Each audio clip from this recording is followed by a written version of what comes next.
Ooh! What is even up?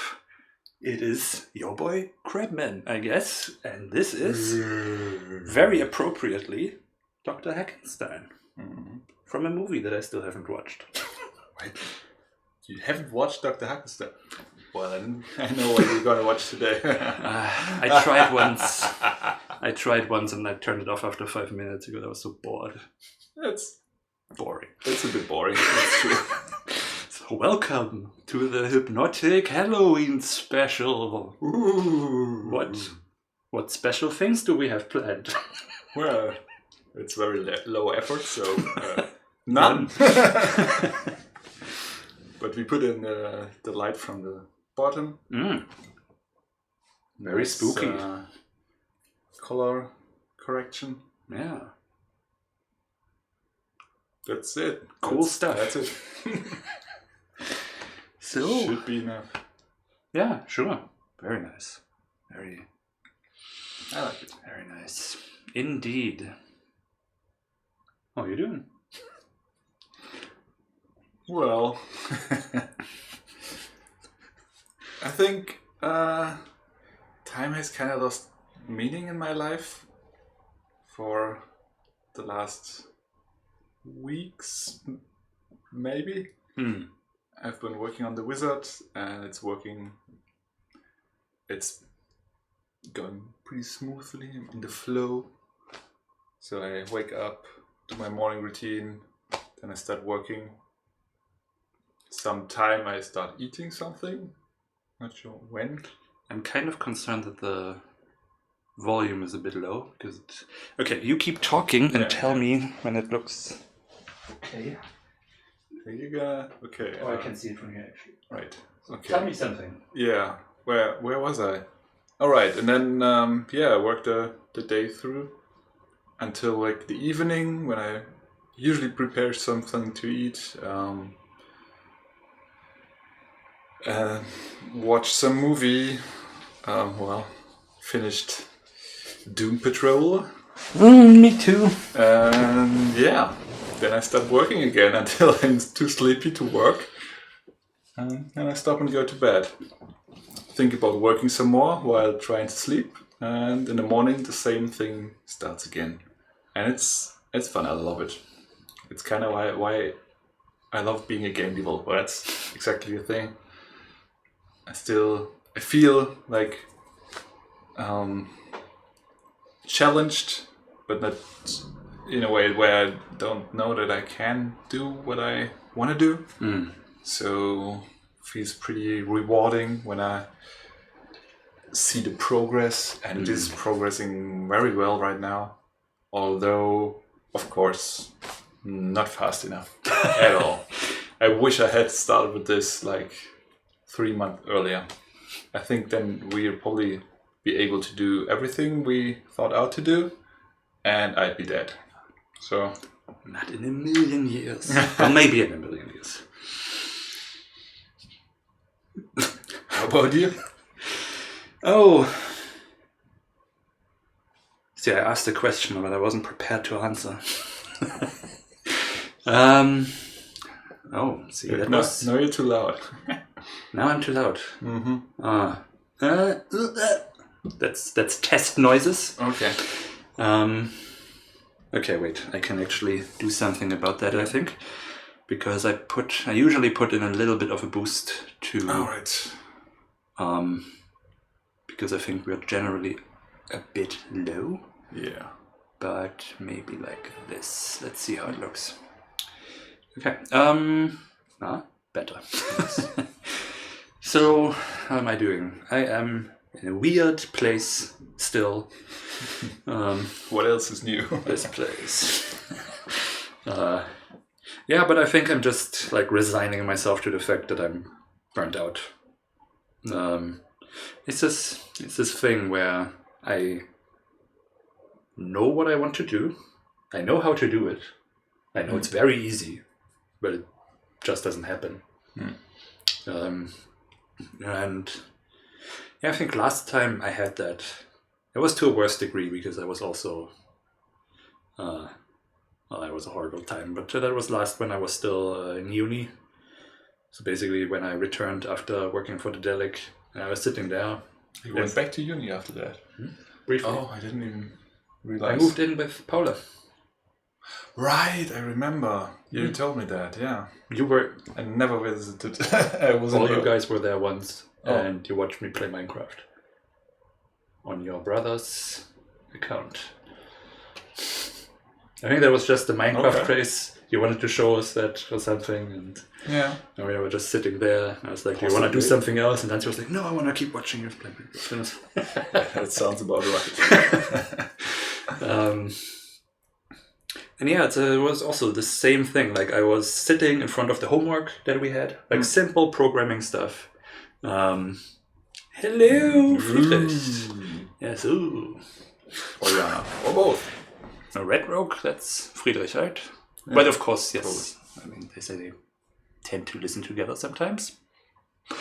And sitting in front of my homework, knowing exactly what I have to do, but it just doesn't happen. It just doesn't. It's a weird thing. Because but usually you can make things with you stare at them. Usually they just happen. Usually my fingers start moving and it starts happening, and sometimes they're just not moving. Mm-hmm. And that's sort of similar now. That's a bit of a bummer, yes. So I try not to think about it much and not do that. And just cook instead. For rubbing it in there. That's I mean, things have been. And I guess we had it sort of good that all the goings on of the last year have kind of left us mostly unaffected, I guess. Oh, you mean this year? Yeah. Yes. And this year is still going on. It is. Oh man, it's going on so much right now again. It's ridiculous. But so now I'm for the first 6 months or so. It was really, really nice because somehow there was you're not allowed to do anything. You can't do anything, so there's nothing you can worry about much. We had a paying job for once, working on things where I didn't have to do that much about. A reasonably okay paying job. We had paying jobs before, but not to that degree. This is like almost 4 times that. You know what I realized is that when I went to my therapist, who used to be your therapist, she asked me how you are doing, and I said, "Oh, he's doing great." So happy, man. Just sitting alone at home like he likes to. And then I think the day after I came to your place, and you told me that you were burnt out again. And I was I haven't told her yet. I feel kind of bad for leaving her and but she was really happy about it. So I don't know. I don't want to bring her down. Poor woman has to deal with enough of my shit. I mean, it's certainly a different situation because I know more what's going on and can look after myself a little bit better. Not that I'm fully succeeding at that, but at least you're sort of, what's the word? Gewappnet. Prepared. Yeah, I was thinking of tools in the arsenal that you now have, what I now have, that I didn't have 10 years ago when that happened the first time. So that's a little bit, but at least, my wife may be able to come here in December. That's nice. We are now trying to get the visa. I already have to go shopping because of holiday. Tomorrow's a holiday. Yeah, it's Halloween and something else in German probably. But be prepared that it's very, very full. Books and Betag. Yeah, whatever. I had to stand a long time to get this beer. Well, good to know. Then, then happy shopping. Yeah. I did a big trip already. I should be good for the next week. So Same. That's good. But yeah, so we're applying for the visa now. Of course, our numbers are exploding here, so I'm just waiting to see if... Not as much as I thought they would, to be honest. We are still at 37 per 100,000. I was sure it would break the 50 this Friday. So it's still less than I thought. In Leipzig. Yeah. And I'm honestly thinking about, like, if there is an element of too much worry in the corona stuff. I mean, you kind of wish everyone would be, doing just the basic stuff everyone should be doing. But on the other end, I think a lot of people, and me included, we worry a bit too much about it. And you, of course, anyway. Not to say that you shouldn't wear your mask or stuff like that, but good news for my parents. Apparently, my father is now through it. Through it now. What's the other thing? What's not dead again? This is Halloween, so no. He's feeling fine. He had just minimal symptoms, and he expects to start working on Monday again. And I think he's now negative. He can walk fast. Yeah, it is that fast. And my mother feels fine too. She was testing yesterday or so, and her hopes is to start working again on Tuesday. It's so weird that they're hoping to start working there. I mean, they feel just so responsible and the working stuff, and I don't know. I don't know if my brother went testing again or if he just stays at home and has fun. I think just in case we should probably add the context that last time we didn't do this because you got the news that your dad got COVID. No. Okay, yeah. So last week I got the news that my father got COVID. He does. That's what I wanted to go at. That's a very important part of this. I don't think that. So obviously the coronavirus isn't a death sentence, because I was very worried about, because both my parents have they are in a risk group. They have health problems, very recent active health problems, but they went by fine because 80% of all cases are fine. However, it is very scary how easy it was for them to get it, and obviously we are doing all these measurements to save the 20% of people who aren't as lucky to have low symptoms or no symptoms at all. So I'm not advocating for changing anything at that, but I feel that they're that we are moving in a direction where we have these camps that are very furious at the other. You know what I mean? Mm-hmm. And they point at the faults of the other group. And one of the things is obviously how dangerous this is. Is it the flu? Is it more dangerous than the flu or less? And I think it's kind of I don't know if this is really a necessary question. Really isn't, because I don't understand where we can be more sensible with all kinds of illnesses that we can get. And I see a future where we, in Japan, for example, where it's just common to have a mask if you go in public transportations or stuff like that, because it's just reasonable that you don't want to infect your fellow people because you don't know their medical history and if this is something they would have trouble with. It could be the flu that kills them, But still, I don't think. I think my fears were a bit unreasonable, and I think I did suffer more than I had to. It's really anticlimactic that after canceling the last Hootout, because I was really, really worried, and then now they are basically healed, or they are purport to be healed. I am still waiting. I still can't really believe it, and I'm still worried that there might still come something, and who knows if they're, because they both have outstanding like medical stuff they should deal with, if this is really something that will come bite them in the ass. But I'm just happy that they feel healthy now, and probably needn't worry so much.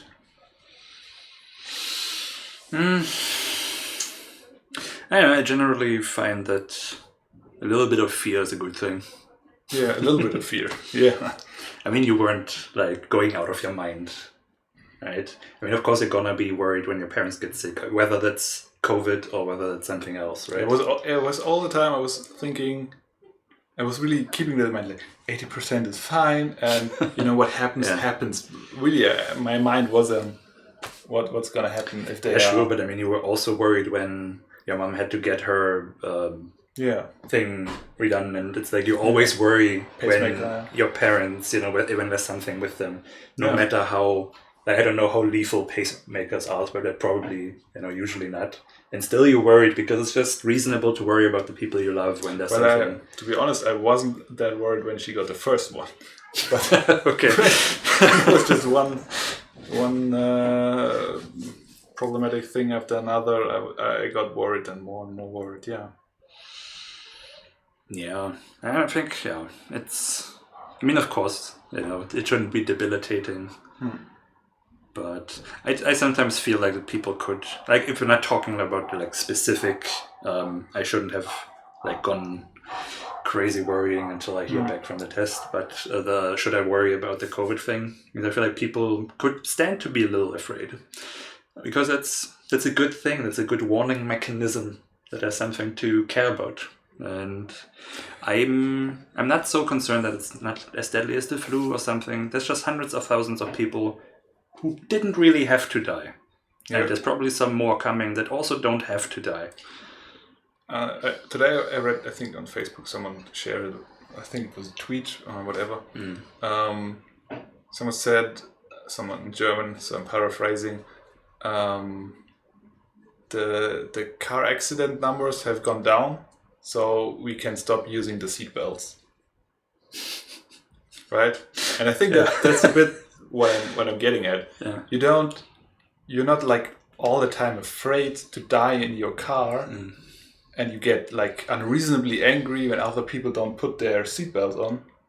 Sometimes though, right? You feel worried, you think it's stupid that they don't do it, and you tell them out, but there's like, I don't think, I feel like our society has become just so aggressive with each other, and it really kills like the what's that when two people talk to each other? Conversation? Yeah, not a conversation. Discussion, debate. No, not really. It's, I don't know. It builds these camps when nobody wants to admit that anything the other camp says could be okay, all right, or they're just saying it to further their cause. And I wish we didn't have that. We could come together on like the sensible, not fear-based, but like facts or science-based answer. And I do think, for example, that the politics in Germany, I don't think they are really science-based, and they are, I think, more like they want to do something to appease the people who are worried, and they are not doing like always the best decisions. I think they're not doing enough by far because they have the interests of rich people in mind. Yeah, I think they do the wrong things. They should like focus on more science-based methods to get like more testing and all this stuff. But I'm really into that because, as I said last week, I was mostly working. But I saw a couple of people on my Facebook feed like going with this, and what's that now? The ohne Kunst. So they're like the Kleinkünstler, small artists that really are hit by the measurements, and in many cases I'm not sure if this is really something very effective. So the rules aren't like the most effective, but it really hits these. I don't know. To be honest, I don't know. I just feel like I don't know. I just don't know why everyone is so sure of themselves, and we can't just. I don't know. Well, one thing I wanna say to that is. I think the anger that exists is because one camp, and I think that I also would blame that camp for there being the existence of camps, because that one camp is harmful to other people. Because it's not just like not wearing a seatbelt, that only harms yourself. You're not more likely. Not true. Okay. You can hit other people, but anyway, yeah. That's just so. It's basically are only harming yourself. It's not a perfect comparison, of course. What's more is drunk driving. Oh yeah. And everybody's super angry about that. No, that's not true. Stop it. I wish more people would be super angry about that. But you get my point. Can we not go into like the micro, please? You know what I'm trying to say. Yeah, It doesn't matter if it's 100% verifiably. It's rhetoric. We're trying to exchange ideas. Okay. Right? And the thing is that the people who refuse to do something so simple as wearing a mask are endangering others, potentially. Sure, maybe only 20% of them. But they're basically saying, I'd rather kill someone than have a minor inconvenience. And that is, I feel, something where we shouldn't meet in the middle. That just shouldn't exist. No, definitely not. That's what I mean. Like, that camp makes another camp exist, because then it's just, are we okay with killing people or not? And it's, I think, really good to have a clear stance to say, nope. No to that, please. No. Yeah, maybe I wasn't clear with what I mean with we need to find like science-based methods and just all adopt them. Oh no, for sure. I think we handled this really because so much wasn't done, so much that was ruined economically for like people who like actually suffer under that. Not the big companies for whom this was made, so they get their big bonus or whatever. But yeah, the small artists and everyone is struggling. Like my sister works like in a hostel and stuff. They're probably going under now that we're having another lockdown and stuff like that. And there's no relief packages basically for. Yeah, there's no relief packages. We should have shut down. We should have looked to China. They obviously had a experience with these kinds of things, and we could have just copied that. We were like a month or two behind. Just shut everything down. Make sure everyone survives. I actually don't know if China did that part, but and then just maybe tax the rich 0.5% more or something so we can afford it. But yeah, I guess we don't know enough to go into detail, but in general, I think, I don't know, I just wish more people would just be reasonable about the little things, and I think we wouldn't have to have like these big measures. My wife says hello and asks why are we green. And actually also, zombies. While you were explaining earlier, I realized that we have the Contagion coloring. It's like sort of what the movie looks like, so that's a good theme for viral Halloween pandemics. 2020, yeah. Very intuitively well picked. Right? Maybe let's go to something less horrible. Horrible, yeah, exactly. more horror. That's less horrible. Yeah. Oh God, everything's so terrible. I've been reading Twitter again, and why? Why have you done that? Why have I done that? I really completely stopped reading Twitter.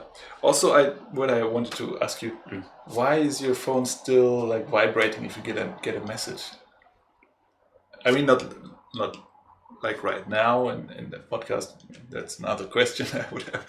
But I did turn it off just now. Okay, but in general, because I watched The Social Dilemma, again, recommended. I think I told you in our secret Hootout last week. Really nice. I guess it's also not completely true. It's or not. Yeah, they used a couple of like images and like spooky music to make their point, and people criticize them, I think rightly, for that, because if you make a documentary, you don't need to make it like so dramatic, especially if you have got like a topic that's already dramatic enough. Anyway, so I watched that. I really found it very interesting, and then I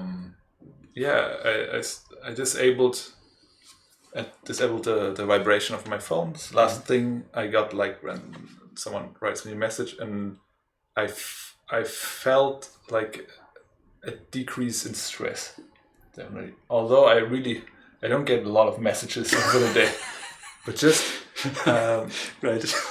I noticed that I get these like I hear something and I think I got a message, and then the stress levels go up, and now I finally stopped like having this reaction as well. Well, I mean, I only have this on for messages, I think. So and me neither before. Just messages was the last thing. I had like a Mario jump sound. It got annoying very fast. No, but I wanna get my messages. That's the thing. It doesn't stress me because that's. But you can look at the phone. But then I would look all the time, so I'm less stressed when I know I'm being alerted. I don't know. That's the thing. Like if I even like in the evening, because I have automatically put this that at like 10:30 it turns off until 10 the next day, and obviously I'm awake much longer than that. But then I start checking my phone periodically so I don't miss anything, because I like to respond promptly, and I don't know if this is really good for us as human beings. I think it's a strain that really is putting on your mind, because you're always like available, always have to but to react. people I want to be available too, so that's it's more of a nice thing, so because I'm always happy when I get a message and stuff, so it's that's less of a stress. And even like in my when I took the week off electronics, I did leave my other phone on and put that somewhere away on my shelf, and told everyone, if you need to reach me, you call that. And I had the sound on that, and so I knew if that doesn't ring, then I'm good. So I didn't have because I know that if I don't have that, I would have turned on my phone a lot just to see, is there a message with something urgent or something. So like, if the absence of a noise means I can relax, basically.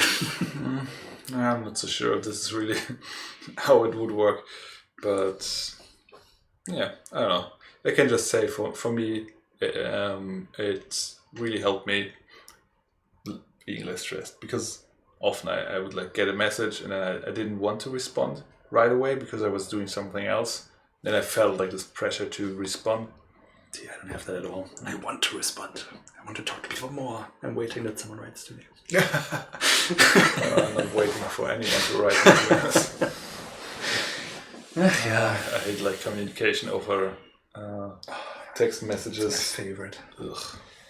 It's just so laborious to type. But you do it on your PC, right? Most of the time. When I'm on my PC, I write on my PC, of course. When I'm in bed, then I don't get up to write. I don't want to... Hey, Vendesil. Yes, feel free to lurk away.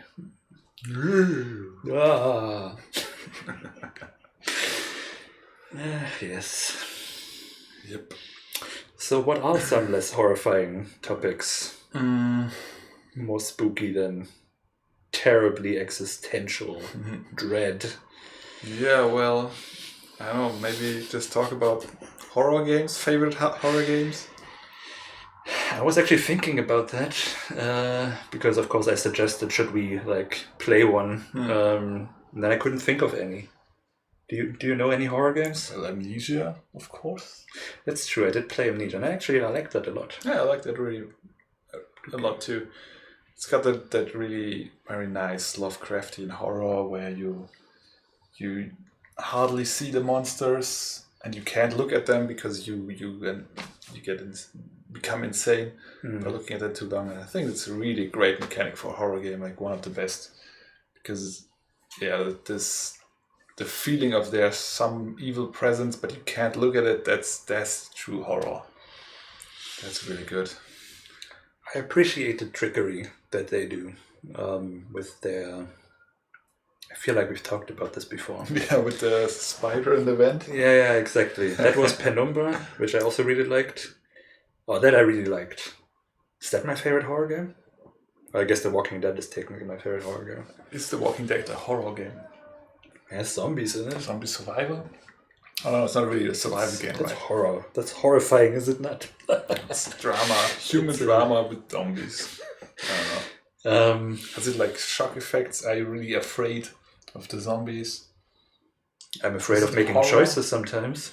Okay. It is horror, yes.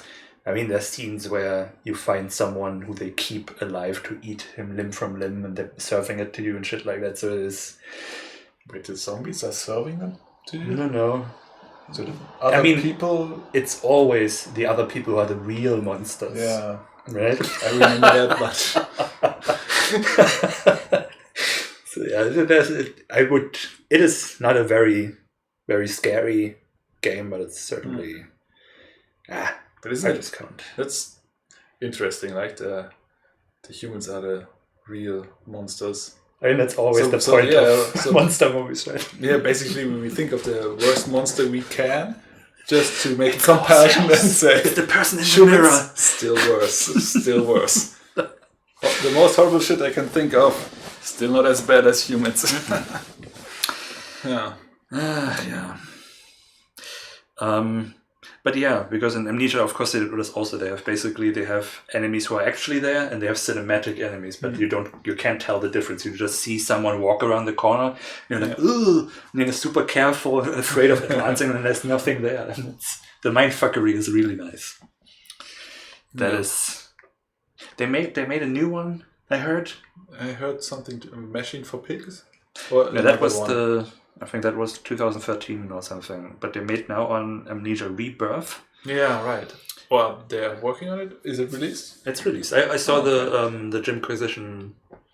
What does he call them? Well, Jimpressions. Squirt Play? No. Squirty Play was the old one. Now they're Jimpressions. Right. He says he didn't like it that much. It's fine. It's not set up right. Yeah, horror games are really tricky to make, I think. Yeah, I also think after Amnesia, just the whole physics-based exploration thing was so overused that it probably came... I don't know if I would want to... I wouldn't even want to play the second Amnesia, basically. I think that the idea of this physics-based interaction, so for people who don't know, basically you have like a key and then you can push it up with the cursor more or less, and then it dangles on that, and you can can like grab drawers, and you have to draw them out and things like that. And I guess that was popular. It's not animated, right? It's just not. You don't see you just the have hands. a cursor. Yeah, right. You just see the thing cursor. open. Yeah. I feel like that really breaks the immersion because this is such a. I mean, it's trying to be like a natural thing to do, but because you use a cursor and it looks kind of janky, it really doesn't feel like in this world at all. Like, yes, the first Amnesia I really liked. I didn't mind it there, but I didn't even like the second parts, or like wasn't even interested, or something like Outlast or whatever. There was the one with the camera where you're like in an insane asylum or something. Right, I think I saw a video, but never. I hardly play any horror games. Yeah, me neither. I mean, I like them similar to horror movies, a little bit less. Okay, I don't play that many games. I watch more movies, so maybe that's the reason. But on the one hand, I'm too scared to do it, to watch most stuff, but then I really dislike like the cheap scares, and I want something more. I like this special brand of psychological horror, like Color Out of Space, the movie, where you know something's off, and you can't remember. Anyway, I watched anyway, that's movies again. So it's again. Do you remember how the Pixel game was, where you were in your flat? There was a zombie outbreak, and then you had to walk around there. Lone Survivor. Lone Survivor. Never played that very far. Yeah, me neither.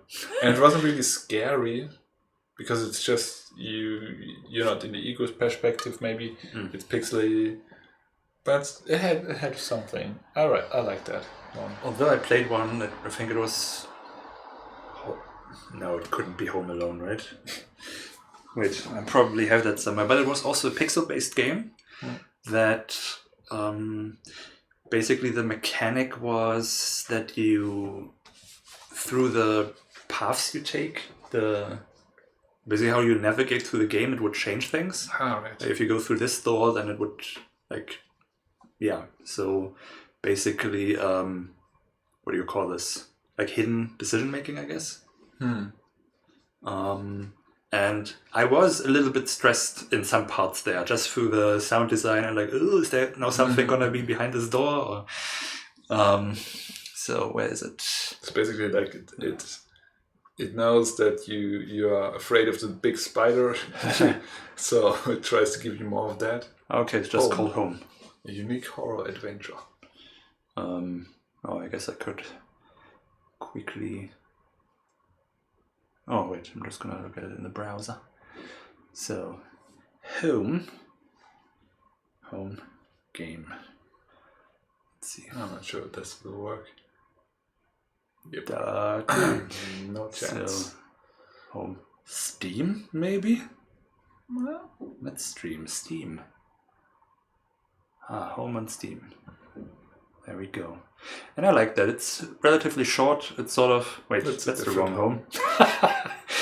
Oh yeah, there's so many. It's all capital Home. There we go. There we go, the non-capitalized one. Yeah. By the way, have you switched the view? Did I? Oh. I did. Good.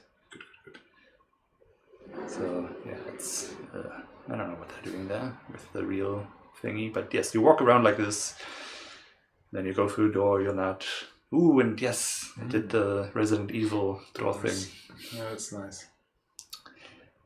And you basically can uncover different stories, I guess. I think it was like a branching path thing, and then different things happened, or different answers or something. I like this a lot. It's like a cool...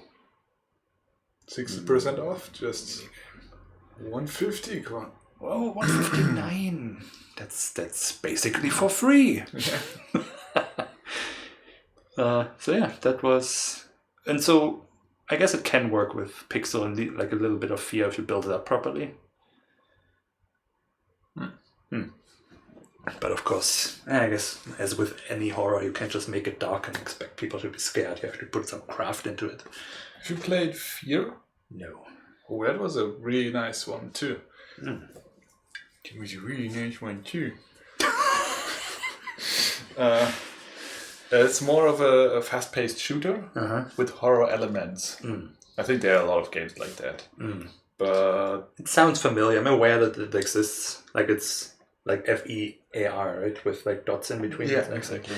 Yeah, so I know that it exists. I've never. I think I even played it through. Oh wow. It's got really nice combat. Cool AI. It's really, really, really nice AI. And then, so you fight basically against some shadowy organization or something who are working on people, as they do, these shadowy organizations. And they, as it's always the case, gain some huge powers. And I think your power was to slow down time, which is really always nice in a fast-paced shooter. But there's also like a child, and she's like too strong and like killing everyone and appearing out of nowhere, and you kind of don't know what the story is, and I don't know. I don't remember much of it, to be honest. We played a lot of the multiplayer, feeder multiplayer, which is free. Highly recommended. Excuse me. Yeah. You're excused. So this was a good game, and what was the other one called? The space one. Alien Isolation? No. I have played that a little bit. I have played it also a bit, but I haven't seen the alien yet. I played a little bit and it was just so boring. I've played it until I saw the alien. Like I was hiding somewhere in like a big cafeteria type thing, and the alien was stalking around, and I'm actually interested in it, but it's one of those I just never turn it on again.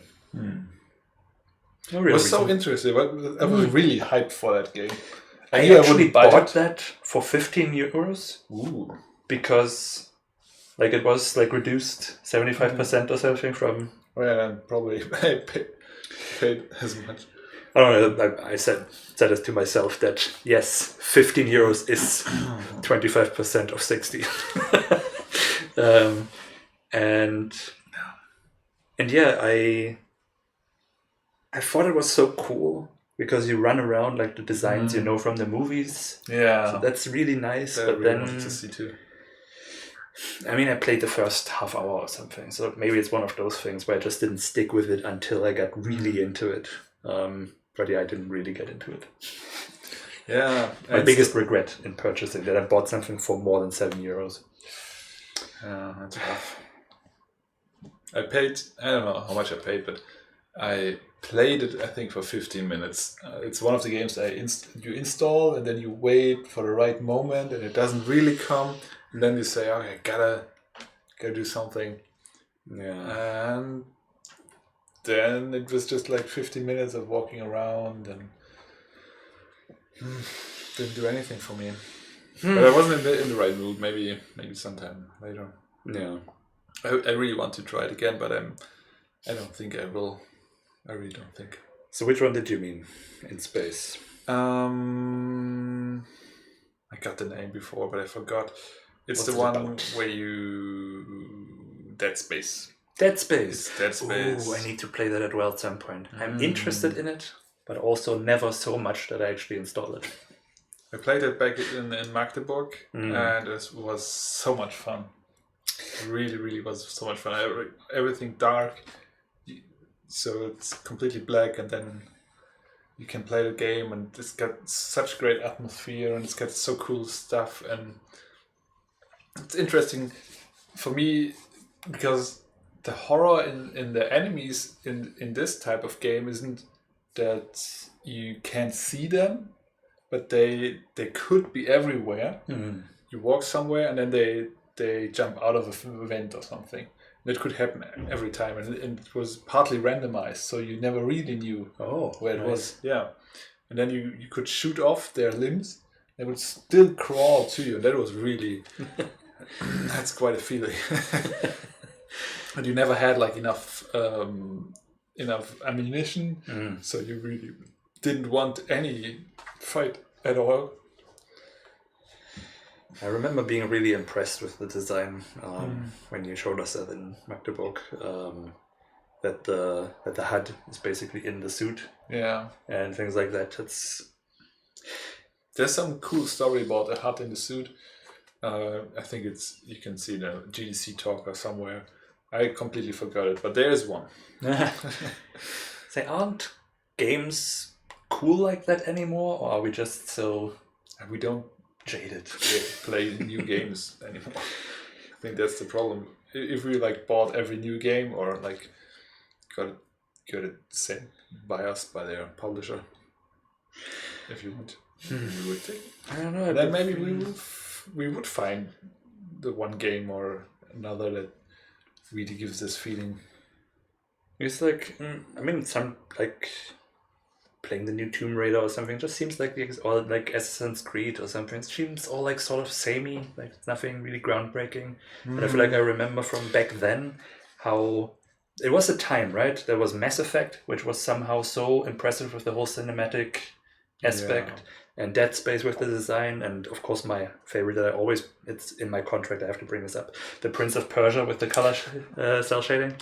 I wish we were finally get paid for this.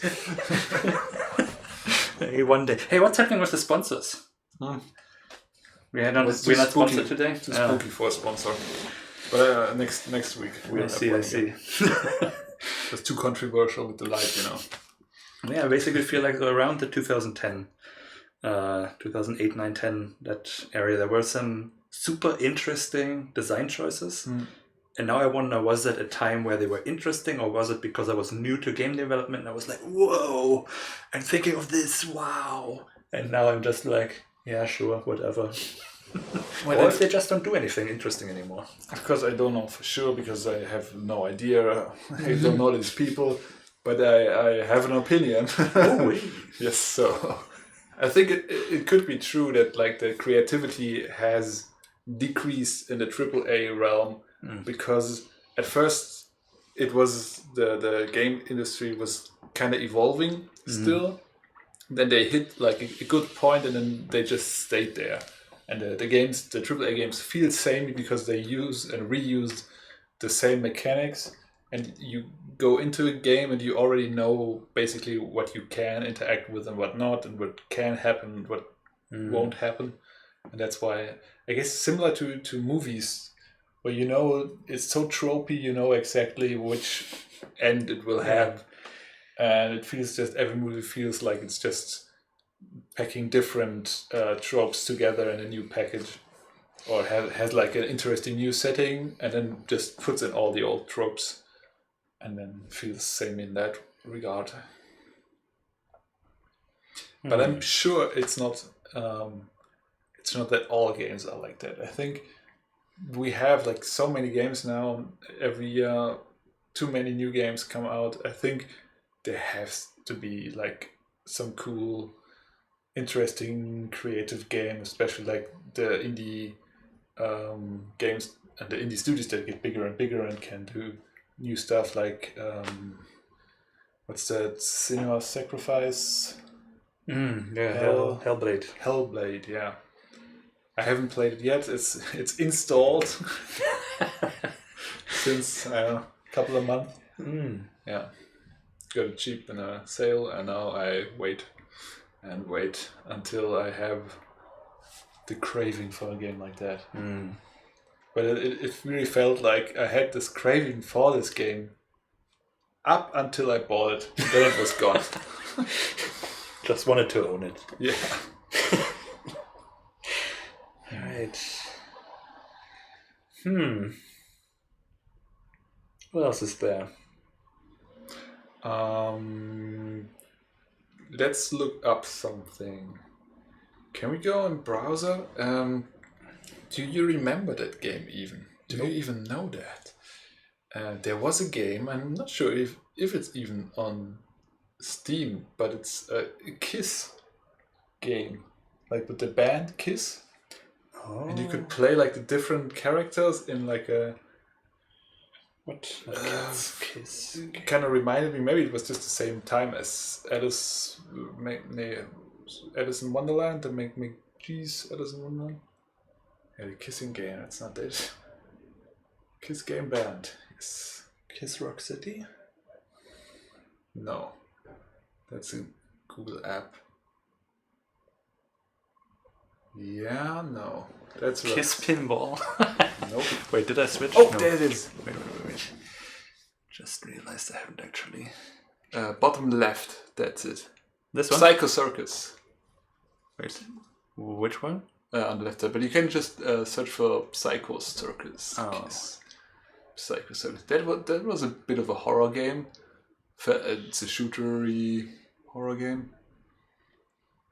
And you could play like the different Kiss members. And it was really creative with the visuals, but it felt like, I don't know, a mod for Unreal, not even Unreal Tournament. Right, okay, let's see, maybe there's a... Yes. So, does this exist anywhere? Let's see. Maybe there's a... Again, if you want to play something, I'm sure we have to mute it because of the music. Probably. Let's see if they have a trailer. Yeah. Mute it. Oh, okay. Maybe they won't notice if it's very low. I'm not so sure.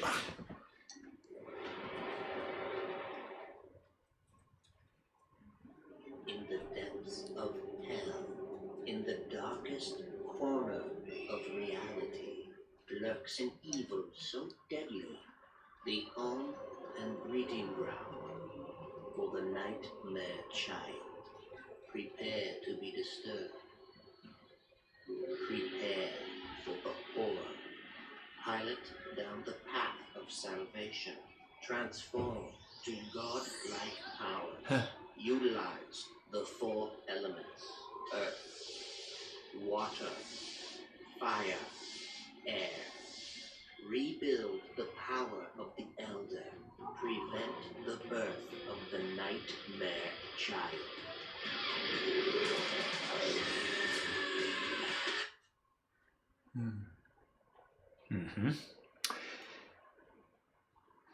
This kind of reminds me of Cliff Barker's Undying. Right. I played that. Yeah. Even, I feel like relatively far. I played that for a while. I got it on GOG. It was with the dude who could like throw his head or something. No, I don't. Wait, let's have a quick. Wait, did you wanna say something about Kiss while I look for it? I played it a bunch. I really liked it. I think I played it with the Alice in Wonderland from something McGee's Alice in Wonderland, and it had like, it wasn't quite horror. It was still a shooter, but it was spooky. A spooky shooter.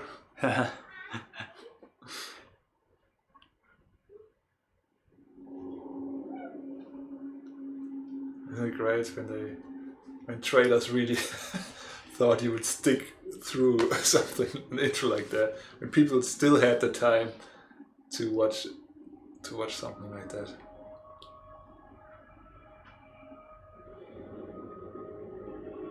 Yeah, so this is also like sort of a retro shooter. I mean, it is from actual times. It's not fake retro. And I was surprised that I stuck with it for as long as I did.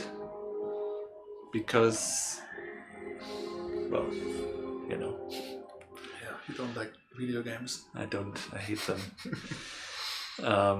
So is there like some gameplay here somewhere? Is this all... Ooh, spooky monsters. Okay, so I guess not. Well, sort of.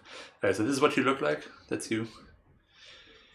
And yeah, you're sort of in Ireland and you run around and yeah, things get weird. And actually I played it far, like I think probably like 5, 6, 7 hours. And then what felt like the climax actually wasn't. Like you get into like the hell world and whatever, and then there's like floating in nothing except fire. It's like a pyramid, you run up there. And it's Cliff Barker, who I find very interesting. Did you do like another game too? Jericho? Cliff Barker's Jericho? I would not be surprised, at least. I think that's something I played also in Magdeburg. Looks like it. Pogo was a huge fan. Ah. I don't know that. But yeah, and then I realized that after I beat this guy, that this was only a quarter of the game, and since then I didn't feel like firing it up again. I was like, yes, this was a good time to play this game. I am done now. But yeah, I like his stuff. I mean, I haven't like actually read any of his books, I did watch Hellraiser, where I was also surprised that I didn't hate it that much. No, it was a cool movie. Not hate, but I was expecting that I would be bored by it because it has like this 80s aesthetic, and I feel like the storytelling was just a little bit nut. 80s? Isn't it 90s? I don't know, actually. Maybe. Hellraiser. Yeah, so what was Jericho again? I don't even remember it. I know you're like some elite fighters. I think you could play... 1987, the year I was born. That's basically 90s. They even made a second one, still in the 80s. Yeah, but I was surprised. I thought it was going to be a little bit of a slog. And it was a little bit of a slog, but it was fine. I also enjoyed Candyman a lot. I haven't seen that one. What's the one with the... that has this... Midnight Meat Train? No, that's the other. I love that movie. That was Clive Baker too.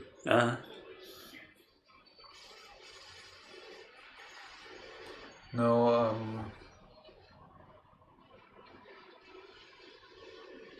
isn't there one where they have like an underground monster city? Mm-hmm. Wait, do you mean the...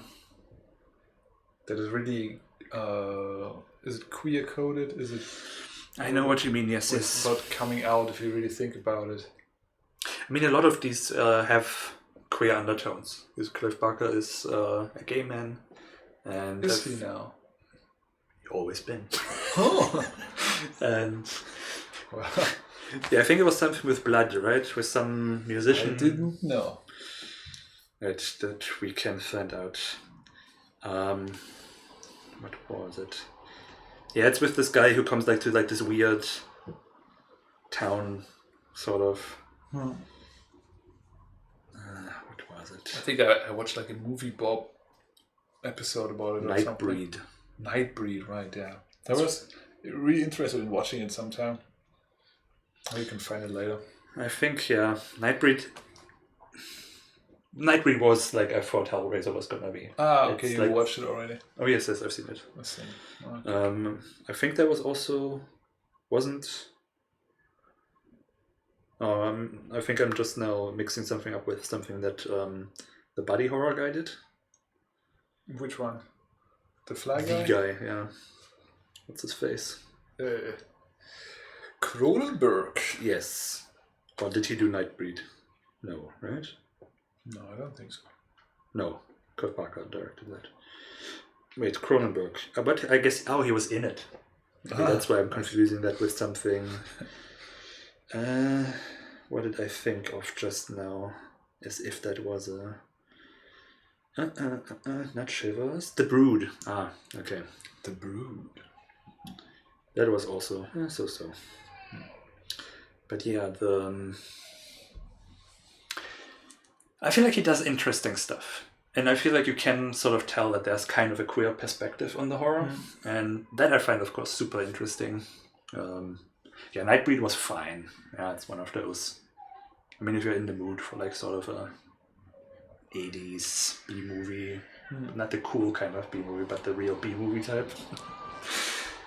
That's probably so funny. Also that he's gay. Mm-hmm. Because Clive Baker is not someone you would really... I feel like that Clive Baker is like Barker's genre of horror is something like very manly people who believe in a gay agenda would watch and have fun with. I mean, Hellraiser. I mean, that's like a classic horror movie. Nobody's really thinking about, could there be a gay agenda under it? I mean, that's really a BDSM horror movie, isn't it? So, maybe that's why it's so successful. But it's also funny, and I think that's why it's also... It has like this sense of humor about it. Yeah. That is really nice. That's kind of the kind of horror I also like. Like if it has like a sense of humor there too. It's not just like, ooh, everything is so bad and dark and ooh, broody. I like how... something about it just that he has this certain flavor. Like it's something that's sort of a mixture of occult and a little bit of sci-fi sometimes. The occult I love too. And that's just such a nice, I enjoy that a lot. That's fun. Yeah, that was cool. And of course, Midnight Meat Train, such a great movie. I love showing that to people because then they stop watching movies with me. So hard. That's really. I wish it was like a Netflix or something else I could show it to my father because he would love that movie. Right, he told me that. Yeah, Candyman. I enjoyed that. That's the when you say it 3 times in front of the mirror, guy with the hook guns, and it's very racially charged. Interesting. The Candyman is a black man, and it's sort of about racial tensions, I think, sort of the struggle. And Jonathan Peele is working on a remake of it. Oh, interesting. So that should be. I tried watching Us, but I don't know, maybe I wasn't in the mood, but I didn't get far. It was. I really liked his what was it before? Get Out. Get Out. Because it, you know what it's like getting towards, and it's really the tension is building up all the time. And I felt with Us, it didn't really, I don't know. I have watched it twice now, and I don't like it. It's and I so wanted to like it because it's cool. Like it starts off with a cool premise, but the payoff is so blah for one, and secondly, I feel like anti-poor. Like it's sort of. Can I spoil this? Does anyone care? Just listen. I don't know. I still kind of want to watch it, to be honest. Well, give it a shot. Yeah. Like the first half of the movie is basically pretty cool. But I was already bored by that part. It is. I'm bored. Yeah. I'm also exaggerating. It's not pretty cool. I think it goes wrong pretty much immediately because, like, from the moment the weird family comes, I think nothing they do is really interesting. I feel like it goes like basically. Yeah, I don't know what it was meant to be, and yeah, it's thematically I find it kind of gross, to be honest. It's weird. There you have it. Do we have any other horror games? Horror games. What else is there? Is there anything? I guess I don't really visit the genre that much. Like I'm mostly thinking about Walking Dead, which I all enjoyed. Also, I only like a year ago played the last 2 seasons, and they're awesome. I mean, I've complained about this before that I don't like how it keeps doing the same thing over and over. Like people are the real monster in the exact same way, but they're still really good. What else is there?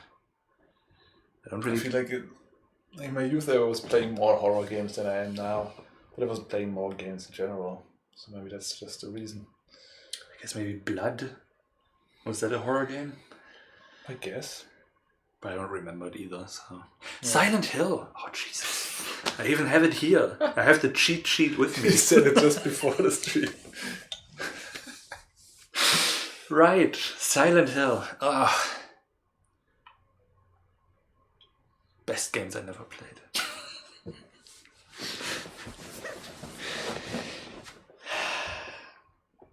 I get a purple trouser now. Nice.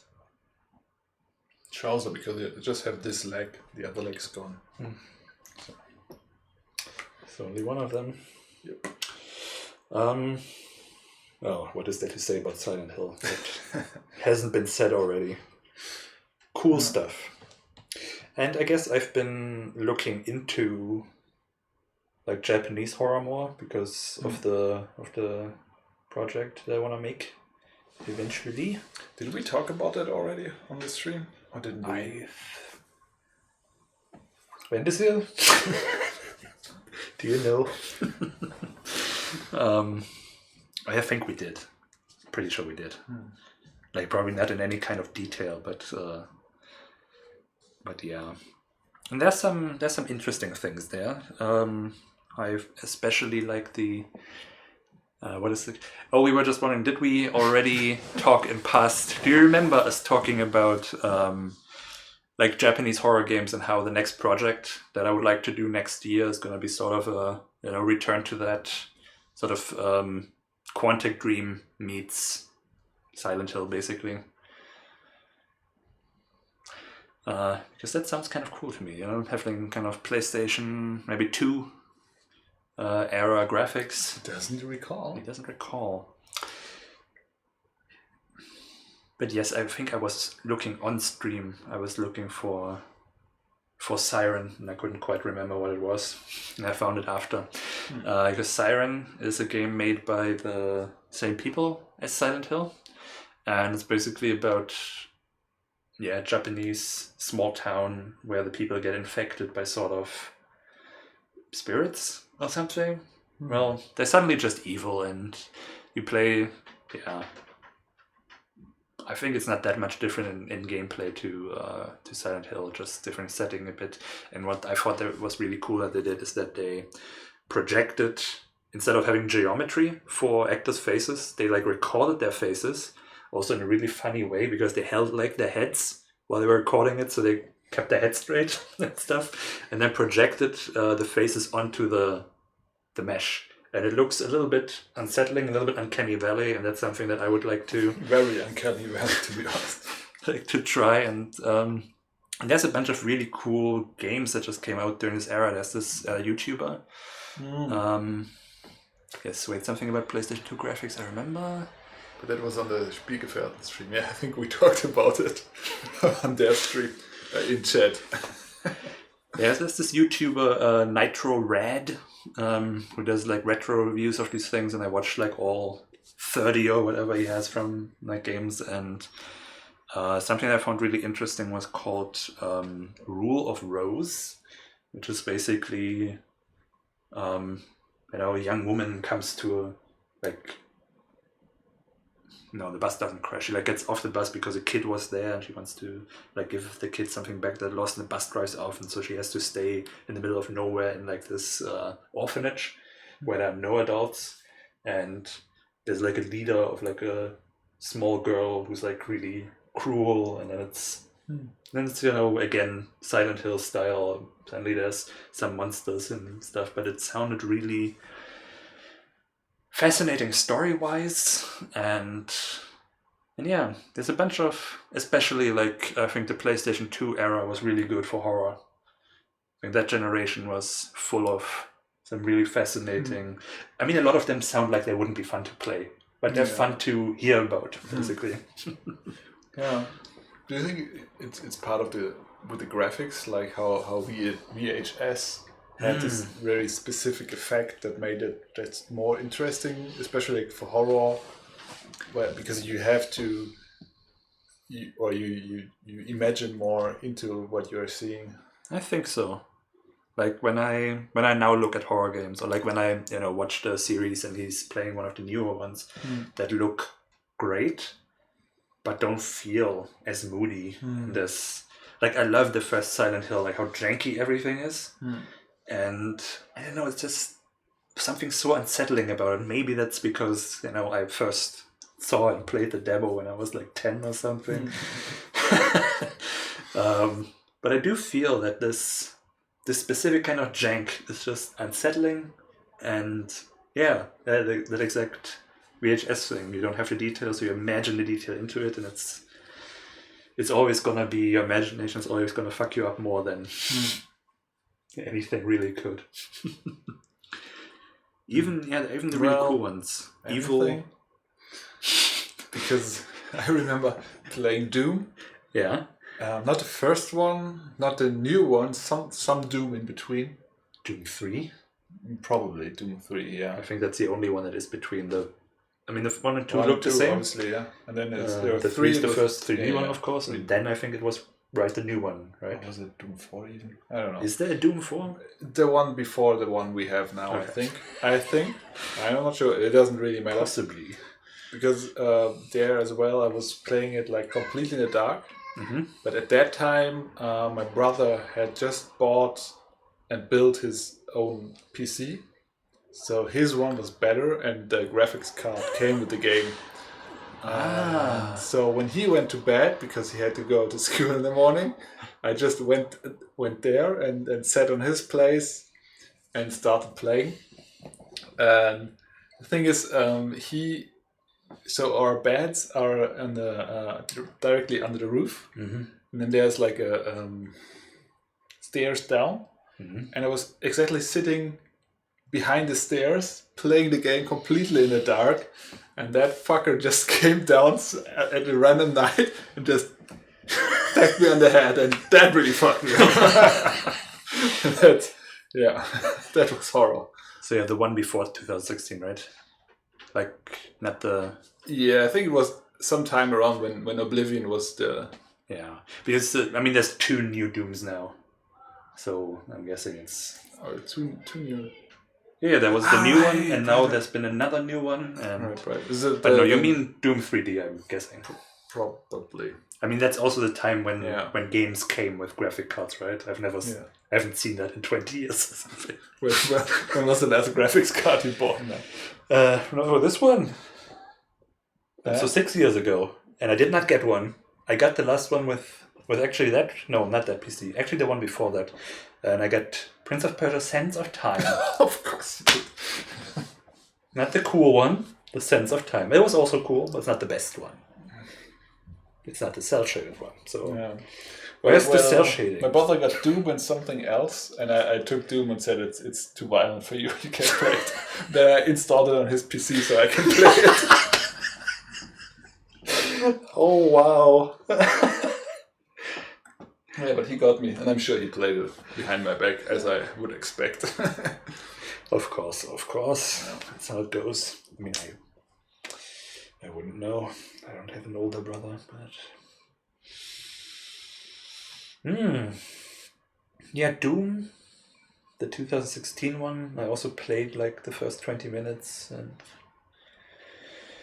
Because that feels like a game that would be kind of my stuff that I like to play. Like, I like mindless shooter type stuff. But yeah, maybe it's a time thing or... But I played a new one, not the newest one, but the one before too, a bit. And it's a lot of fun.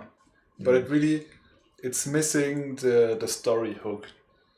So yeah, a little bit of shooting, running around and shooting, it's fine.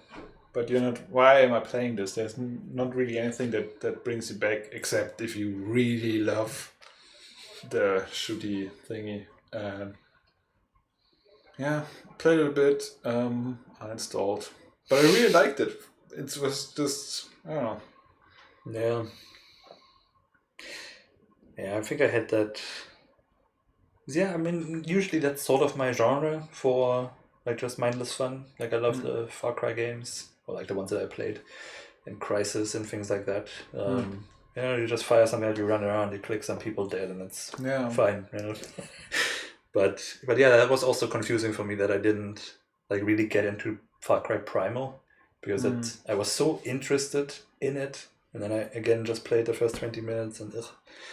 But would you call like these games horror? Because they don't feel like horror at all. No, I just meant from the shooty. Yeah. No, I mean even Doom. I mean Doom could.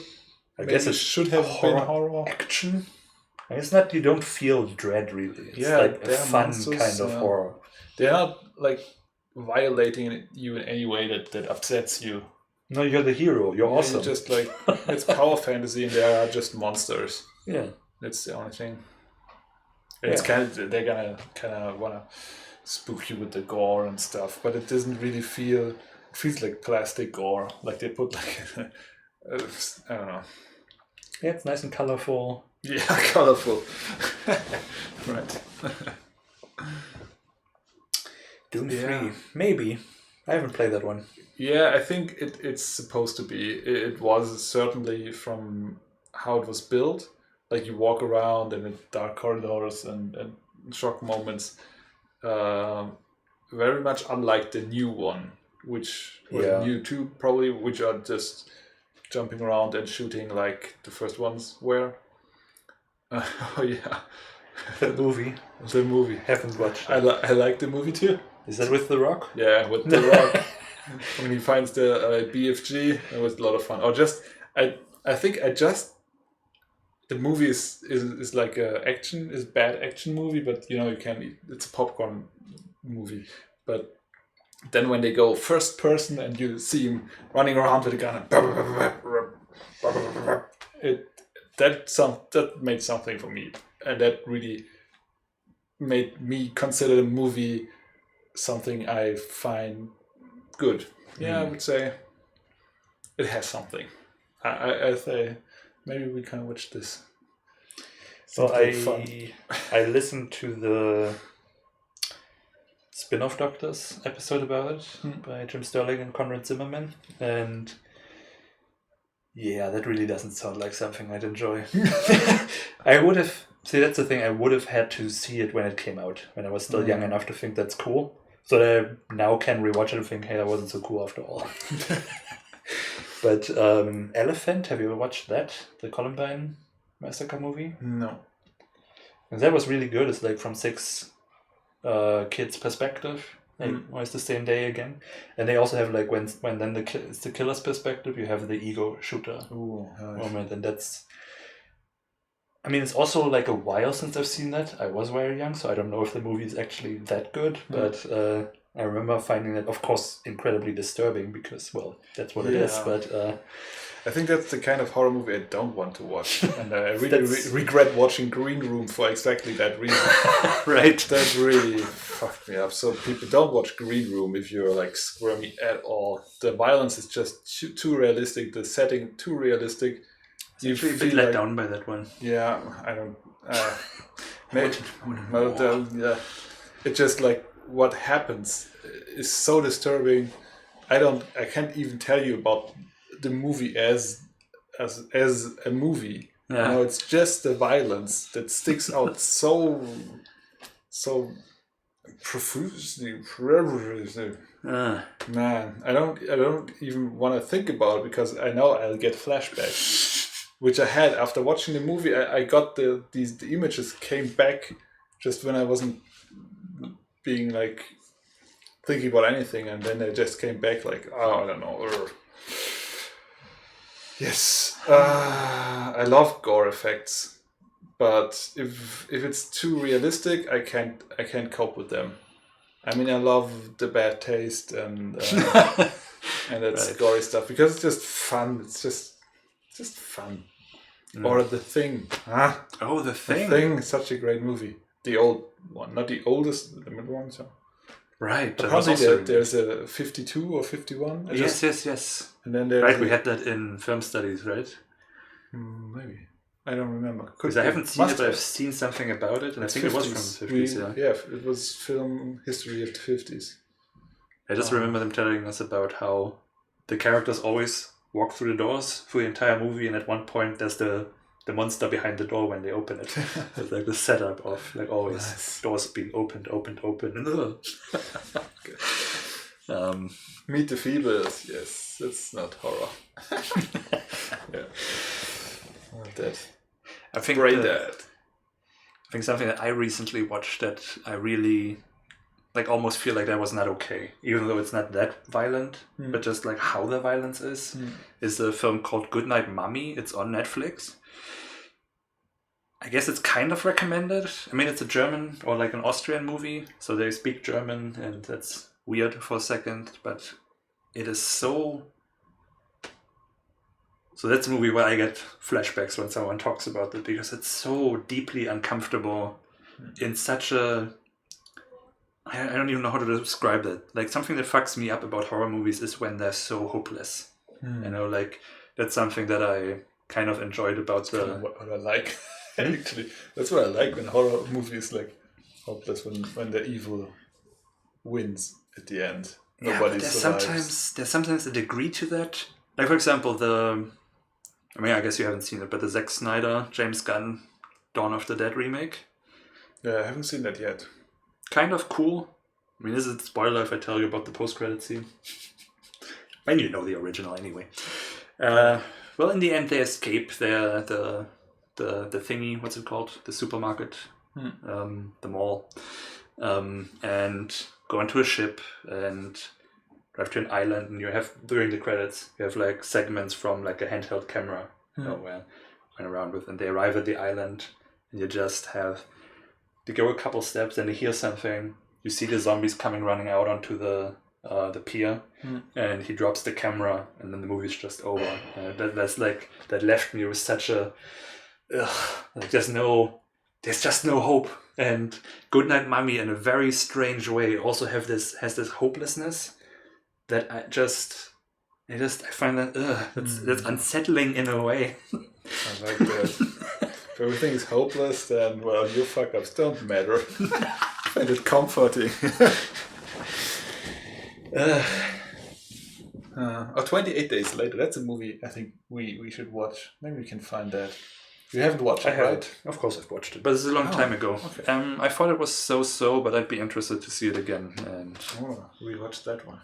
Sure. So many good horror movies. But any more horror games? I'm sure there are some. Well, there's the Alice in Wonderland. Well, take a look at that one. I wonder what the name was. I think if you search for Alice in Wonderland Steam, it's probably on Steam.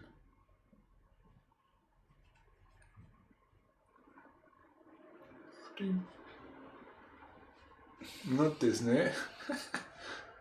I think it was someone's McGee's. This one? Madness Returns? Exactly. Okay, wait. Let's look. Madness Returns? Maybe there was one before. I think there was one before, but you can just search on Steam, maybe.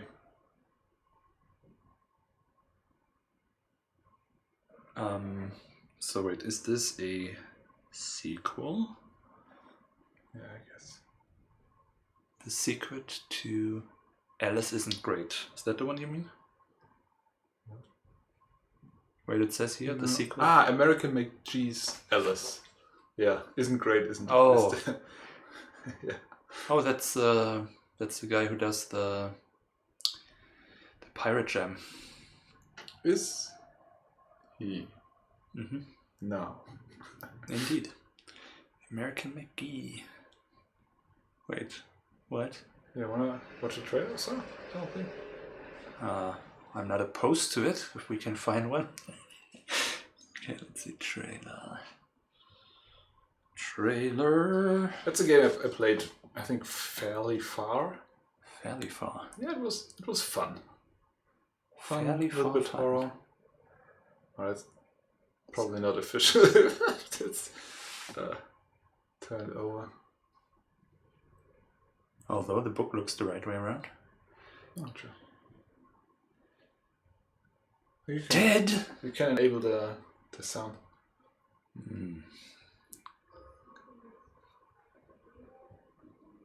I have no idea how loud that is on stream.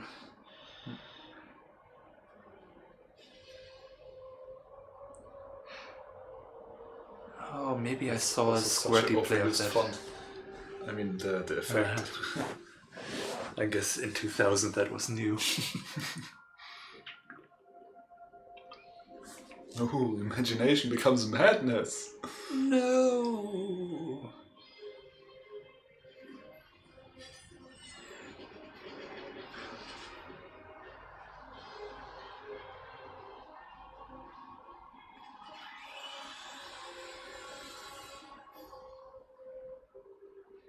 Time is running out. Such effects. Yeah, I think it was basically a 3D platformer, and yeah, it was imaginative with the level design and the characters. I like that.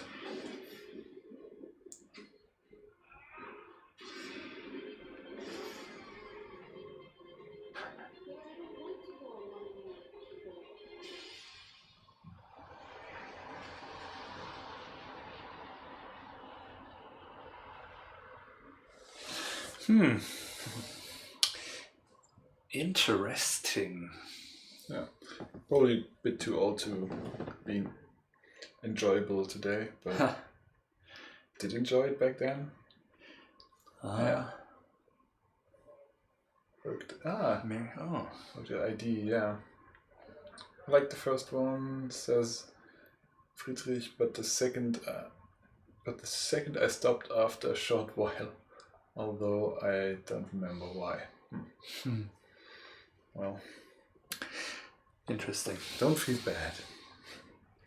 We all do.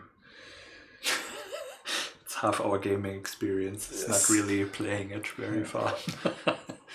There was once a show called First 15, and they just played the first 15 minutes of games, and I really enjoyed it because I could just watch them, and then I didn't have to buy the game for the first 15 minutes. Right.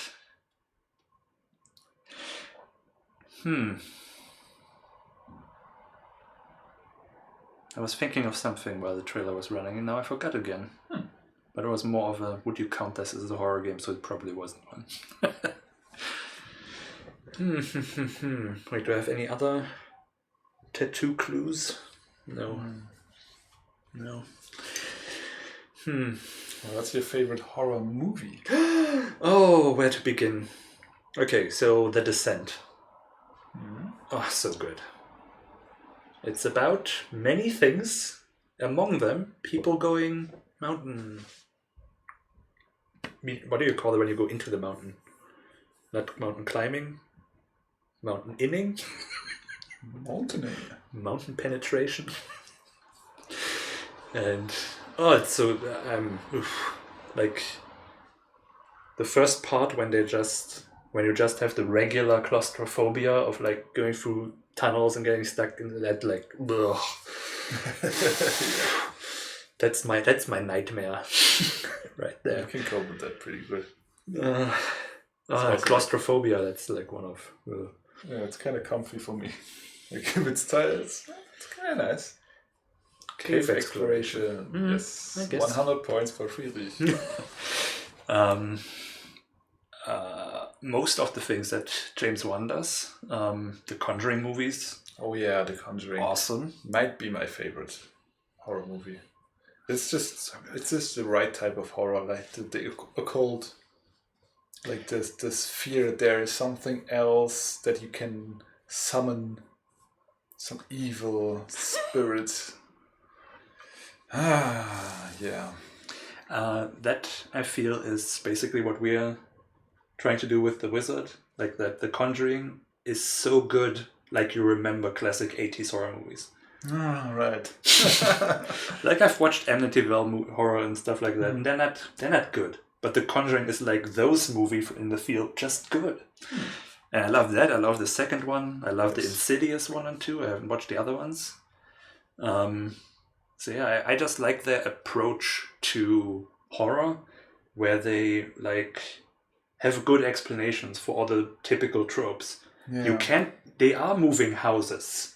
It's just that they are possessed, not the house, and things like that. You know, you have explanations for like the common tropes, and they come in with science, and it's just such a fun take, so that the horror doesn't come from characters being stupid, but from they're trying their best, but it's just not good enough. And that's they're trying to tackle something which they don't fully understand, and that's the fear. Yeah, like and they're being smart about it, and still. The evil is just better, and that's nice. Yeah. I do like that a lot. It Follows is another big favorite. It was nice. I wouldn't call it a favorite of mine. I really like that. It's such a simple idea. Yeah, a bit too simple for me, but really, really nice. Wait, where are we there? Jana likes Blair Witch. The game or the movie? Probably the movie. I mean, just now it's on Epic. Yeah, Epic has that and the Ghostbusters game for free today. The first movie. Yeah, I thought it was fine. I watched the movie too. I think it was even a cinema, and I found it quite disturbing at the time. I really liked that too, but I think I kind of made fun of it immediately, and divided it that much that I can't really enjoy it anymore. Babadook, I really, really hated. Haven't seen yet.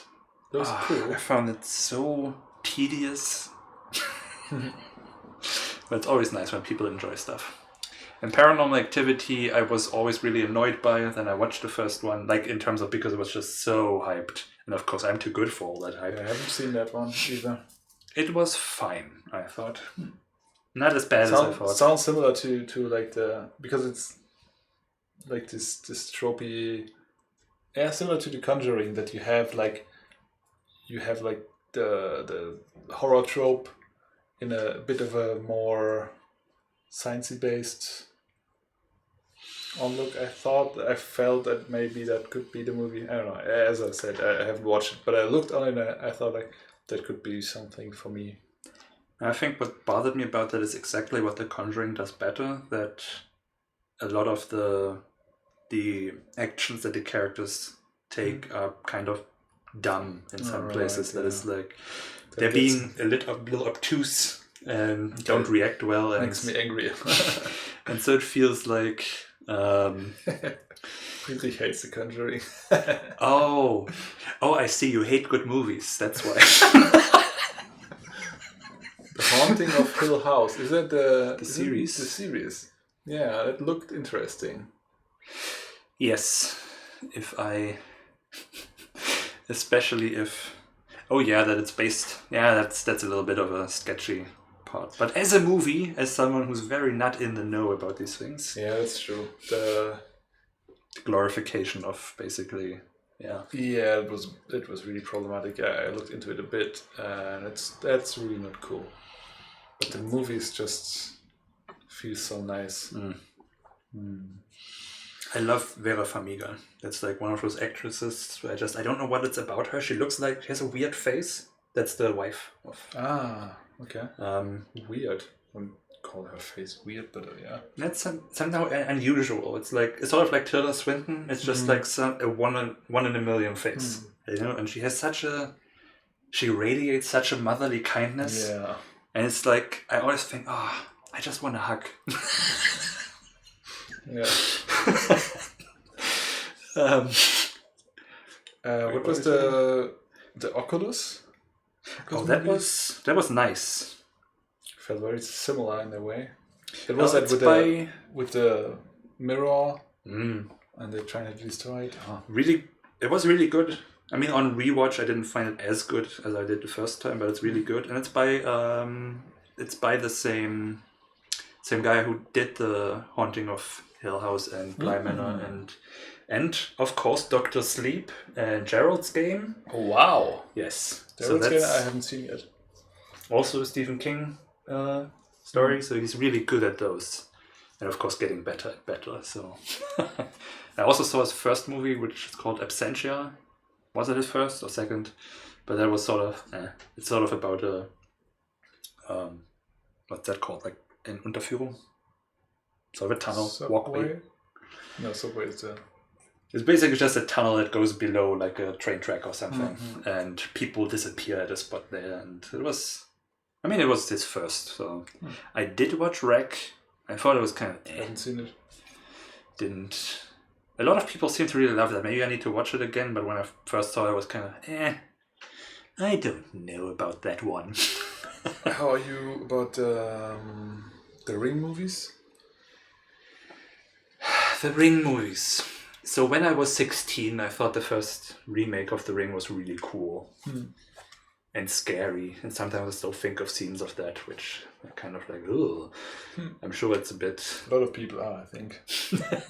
I also, although the Japanese one disturbed me more, because it was so casual about how fucked up that is. Like in terms of, like, especially the scene, like it's sort of a flashback of the little girl where there's like a lot of people like arguing with the mother or something, and suddenly one of them just falls over and the little girl from somewhere runs away.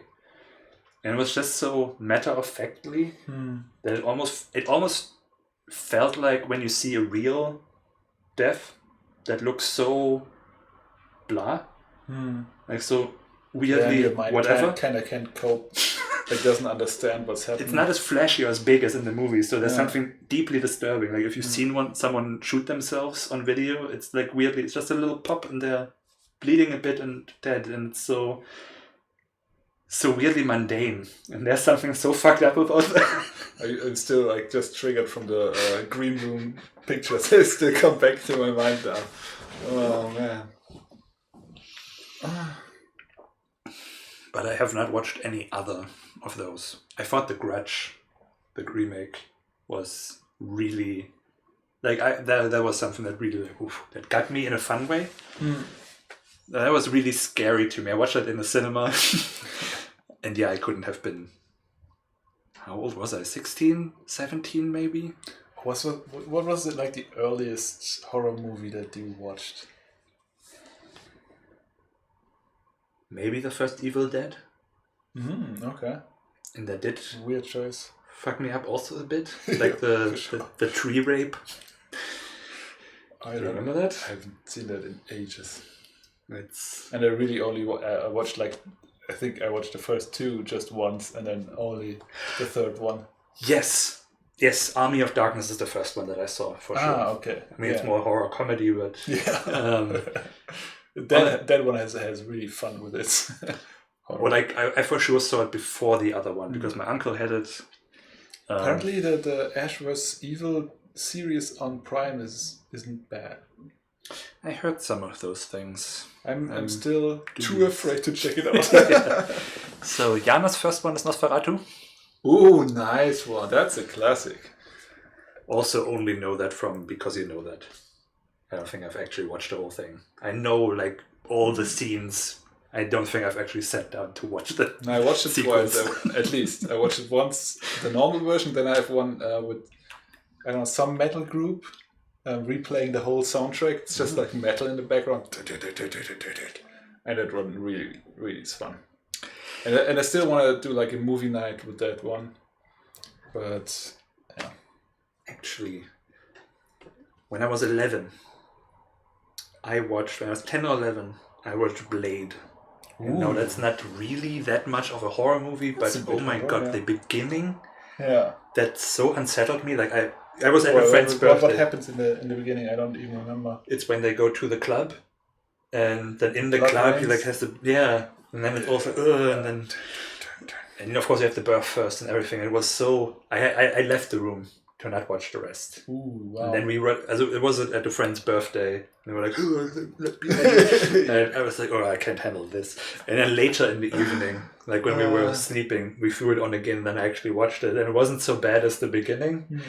But yeah, it was like for my 10-year-old mind, that was like I've never seen anything like this. That's really fucked up. Then the original. Also watch Shadow of the Vampire, yeah. I haven't seen that one yet, but I'm up for that. Definitely. Uzumaki? I do not know that. No? I mean, I mostly know Japanese horror movies if they have been remade, and I later wanted to see what the original is like. Yeah. Now, my first one also was on a birthday party of a friend, and we watched Gremlins. Gremlins. Oh. Gremlins. Okay. Yes. And then It. Wait, I have seen It. The Also early, also when I was 10 or 11. Was that my first one, maybe? Because I read the book then when I was still in 5th grade, and I had absolutely seen the movie first without my parents' knowledge. But yeah, that was definitely an early one. How did you like it? Oh, it fucked me up. Couldn't sleep that night. Just lay awake. I think my friend even had like a baseball bat, and we put it beside the bed. So How old were you when you watched that? No, it has to be like before 12 at least. So maybe even 13, 12, 11, 10, something around there. I mean, it was unsettling, but it was also so funny and goofy that I think I was kind of okay with it. Didn't feel goofy at all. It was just so. I mean, I hadn't watched like many movies at all at that point, and then that was just really weird and scary, and and you weren't sure at that time. Is there something that can happen, and they made a movie about it, or is this really impossible? Because you don't know the world at that time. You still think everything could be possible. Yeah. I think an earlier memory that I definitely have from a non-horror movie that still fucked me up was it's a Sylvester Stallone in the mountains. Is it called Cliffhanger? It's called Cliffhanger, yeah. And I was at, like I told you about my cousin, where the dad was my dentist when I was young and I lived in Spain and stuff. And they had like the cool Sega and things like that. Yeah. So like that must have been like when I was only like 7 or something, and like his mom was watching that, and there was the scene where they're like trying to cross over 2 peaks, and the woman was like starting to fall, and he tried to grab her, and then like slowly the hand slipped out, and that messed me up. The thing is, I just watched that like movie like once, but I have watched the Ace Ventura 2 so often, and now I just see him like trying to hold on to that. What animal is that? Waschbär oder sowas? Raccoon? Yeah, I think he has a raccoon. He grabs and the raccoon falls down. That's why he has to go to the. I don't remember that. To the what's this cloister? Monastery. Oh, monastery. Yeah. No. So, sorry to undercut your horror moment. I know, that was it. I remember like watching kind of the rest of the movie from the outside through the window, because it was like a basement where they were watching that. So then I was like looking through the window at the movie, because that scene that just. Okay, yeah. Okay, well, there's the scene. Now you bring deep stuff up. So my parents, okay, they watched. Yeah, all right. So basically, I have like a weird childhood trauma. I think it's a trauma, right? Because my parents were watching the Lord of the Rings animated movie back in the day. From 78. 70, yeah. So that was running on TV, and I think it was like Saturday in the evening, like early past midday evening, and they wanted to watch it. They were really into it, and I kind of wanted to watch it. It was so scary. And then I don't remember a lot of stuff there, but I remember like the glowing dagger he had, and it was such just the idea of having something that glows, and there's like monsters, and just realizing that you don't have anything and there could be monsters around you and you never know. That really fucked me up. And then the scene where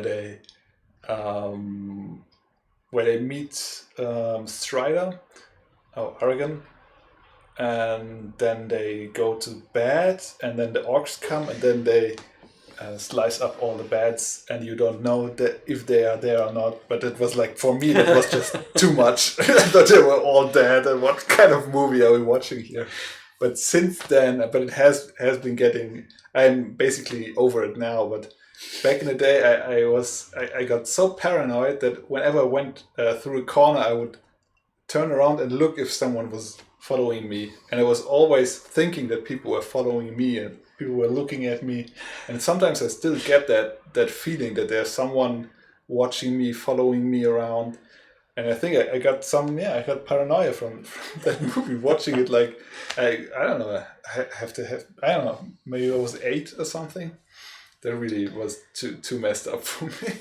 Yeah, it's also visually so strange, because it is kind of a cartoon, like hand animated one, but to save cost, they put in actors and sometimes drew the heads over them and stuff like that. So you have the like when there's crowds or like the ring goes, I think are just filmed people in hoods, which like it looks so you see something's wrong with the image, or like when the king rides along, you see it's someone on a real horse with a head drawn over it, and it's so it looks unsettling. So I totally get that.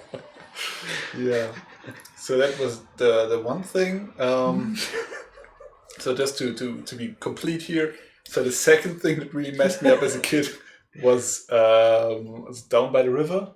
Watership Down? Watership Down. Yeah, that's what Down by the River is something else. But Watership Down really messed me up. But apparently, so my mother says, but you always wanted to watch it and you watch it. Yeah, we got to watch this as kids because it was like a kids movie. Because it's cute rabbits. Yeah, it's cute rabbits killing each other. So and like getting strangled. Oh man, that really messed, and it still has. And I've just rewatched it a couple of times just to get over it. Yeah, because I have these scenes, and it's not as bad as I had it in my head. But still, it's not a movie you can watch with a 6-year-old or anything. Yeah. But yeah, I really recommend anyone who knows Watership Down, who doesn't know Watership Down, just go on Amazon now and search for Watership Down and then read the reviews. There's so many people that were fucked up by that movie. Great. I think that's a really common thing. Parents thinking, "Oh, it's a cartoon, let them watch it." Not only parents, but apparently whoever rated it 6. So it has a rating. It's free for because it's 6 cartoon violence. It's a cartoon. No, it's just a cartoon. I don't think they even watched it. They can't have. But Neil Young made the soundtrack, which is great. I remember our video rental store had Akira, Ghost in the Shell, and Alita in the kids section. Nice. Cool. Alita, is it Battle Angel Alita or? Right, there was an anime Battle Angel. I read the manga, and I think they had like a couple, like an OVA or something, of the first episodes. It was really, really bloody too. Yeah, that was really something. Yeah, anime was quite something back in the day, because the only thing that really came to Germany was the really upsetting, bloody horror stuff, and then we got like Heidi and Mila, Superstar, Sailor Moon as well. But the other anime stuff, that was all really heavy shit. I also feel like that some of those Disney movies, they just really have also some really traumatizing stuff in them. You mean like The Lion King? That was heavy. Bambi was worse. I have never watched that movie again, but as a kid, I remember like when the mother gets killed, that's just fucked up. But I don't know, maybe this is something you should watch now to get over your fear of death. Because it's just part of life, and I thought like that movie really made this point. Yeah. Kind of. Maybe didn't. It's been a while since I saw it. But even like, I still remember like that one totally not a big, it's like a couple frames in Snow White. And it's down in the cellar when like the evil queen turns into a witch and she like sneaks out. And you have like this underground prison where there's like a skeleton trying to reach like a cup with water. And it's just like, what fucked up shit is this? Environmental storytelling. Exactly. And I distinctly remember this, like asking my parents about this and things like that, and it's just so... Oh, wow. Your parents must also have been like, damn it, what did Disney do to us? Why do we have to explain this? I think they just told me matter of factly, and I was just like, cool, nightmares forever. But then, I watched Dune when I was still really small. And watched and read so much fucked up shit, dude. But I get it. I mean, I've played your games, so has to come somewhere. I mean, Dune, I came out of like, this is all cool. I mean, I think so many things came from that.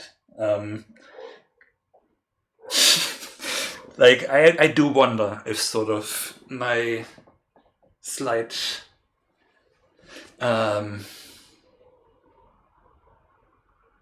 So first of all, what I distinctly remember, so I must have been 6, probably around that time. I remember the worm riding as something so incredibly cool, like that I would like tie a bath rope belt to my bed and like do the standing on a worm and things like that. But I remember being so messed up by the... Have you seen the movie? Yeah, of course. Okay. You have the thing with the... Just recently even. Oh, nice. I have to watch it again. It's not that good. I know. It was really messed up by the production, by the producer. Should have been more than one movie.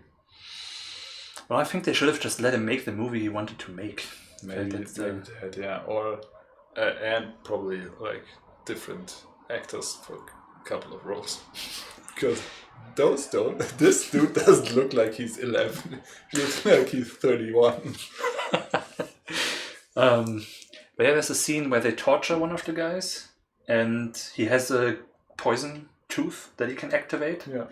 And that thing, just the poison and torture and the disgusting Spice Lord and all of that. Yeah. And I do wonder if sort of the root where it started with the whole interest in BDSM and stuff starts with where they gag Lady Jessica so she can't use the voice. Yeah.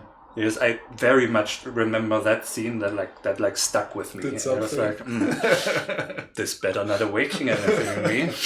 Well. That, by the way, is also so great. The community thing with this better not awaken anything, because then it absolutely does, and you can kind of tell in the background of community that it's great show. Oh man, yeah, for sure. No, but there was like one other thing with my parents where they put me to bed, but I went out of my bed again to I don't know what, but I went into the living room and they watched some thriller. Mm-hmm. I don't know what movie that was, but I remember distinctly there was a guy on rollerblades or something, like rollerblading along, and then he had something with like a hook. And he just went and sprayed something into the mouth of someone else, and he was like coughing blood and dying immediately. It was really, it really messed me up. It was really matter of fact. It was so quick, and then the blood. That kind of sounds familiar. It has to be like some kind of thriller, something. If anyone knows. I don't care. I will not watch that movie. Probably not that hectic, no. Yeah, it's probably. Maybe I even should. But yeah, that's probably part of my paranoia back then, for sure. Feels like a Bond movie, but it was too bloody for Bond. Oh, Bond movies. I also, when I first saw Goldfinger, which was probably also too early, like that they kill her by drenching her in gold so the skin can't breathe, and my dad explained that to me because I was like, what's happened and things like that. That was like just nice.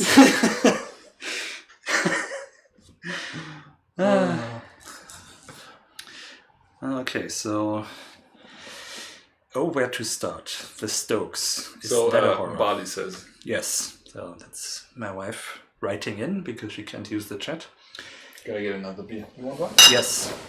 The Stokes. Is that a horror? I did enjoy. Then the Stokes? Mm-hmm. And never heard of it. No, that. The Fearless Vampire Killers by the director we don't like talking about, Polanski. Never heard of it. I do know that actually. It's sort of a Dracula but funny kind of. Not haha, but it is kind of a funny vampire movie. She says, I did enjoy the humor and the gay vampire son. I think I'm into more realistic, or rather, boats. I don't know, boats like Zodiac. What I don't like, but started with them when I was younger, was Freddy Krueger, Fright Night, right. Halloween, Predator, Species. Freddy Krueger also fucked me up because It's such a bad idea to make you afraid to sleep. Because it's just making yourself more susceptible to all that fear stuff. Because you don't sleep. That's the scene that stuck with me the most in the Grudge remake. When she's like hiding in her apartment and then she's like crawling into the bed and there's like something in her hand. She looks up and there's the face under there and then... Oh God. Yeah, that's not okay. That's not okay. Friday the 13th? No. What's the Freddy Krueger called one? Nightmare on Elm Street. I only watched when I was in Magdeburg and I thought it was kind of fun. Not the greatest movie I've ever seen, but kind of fun.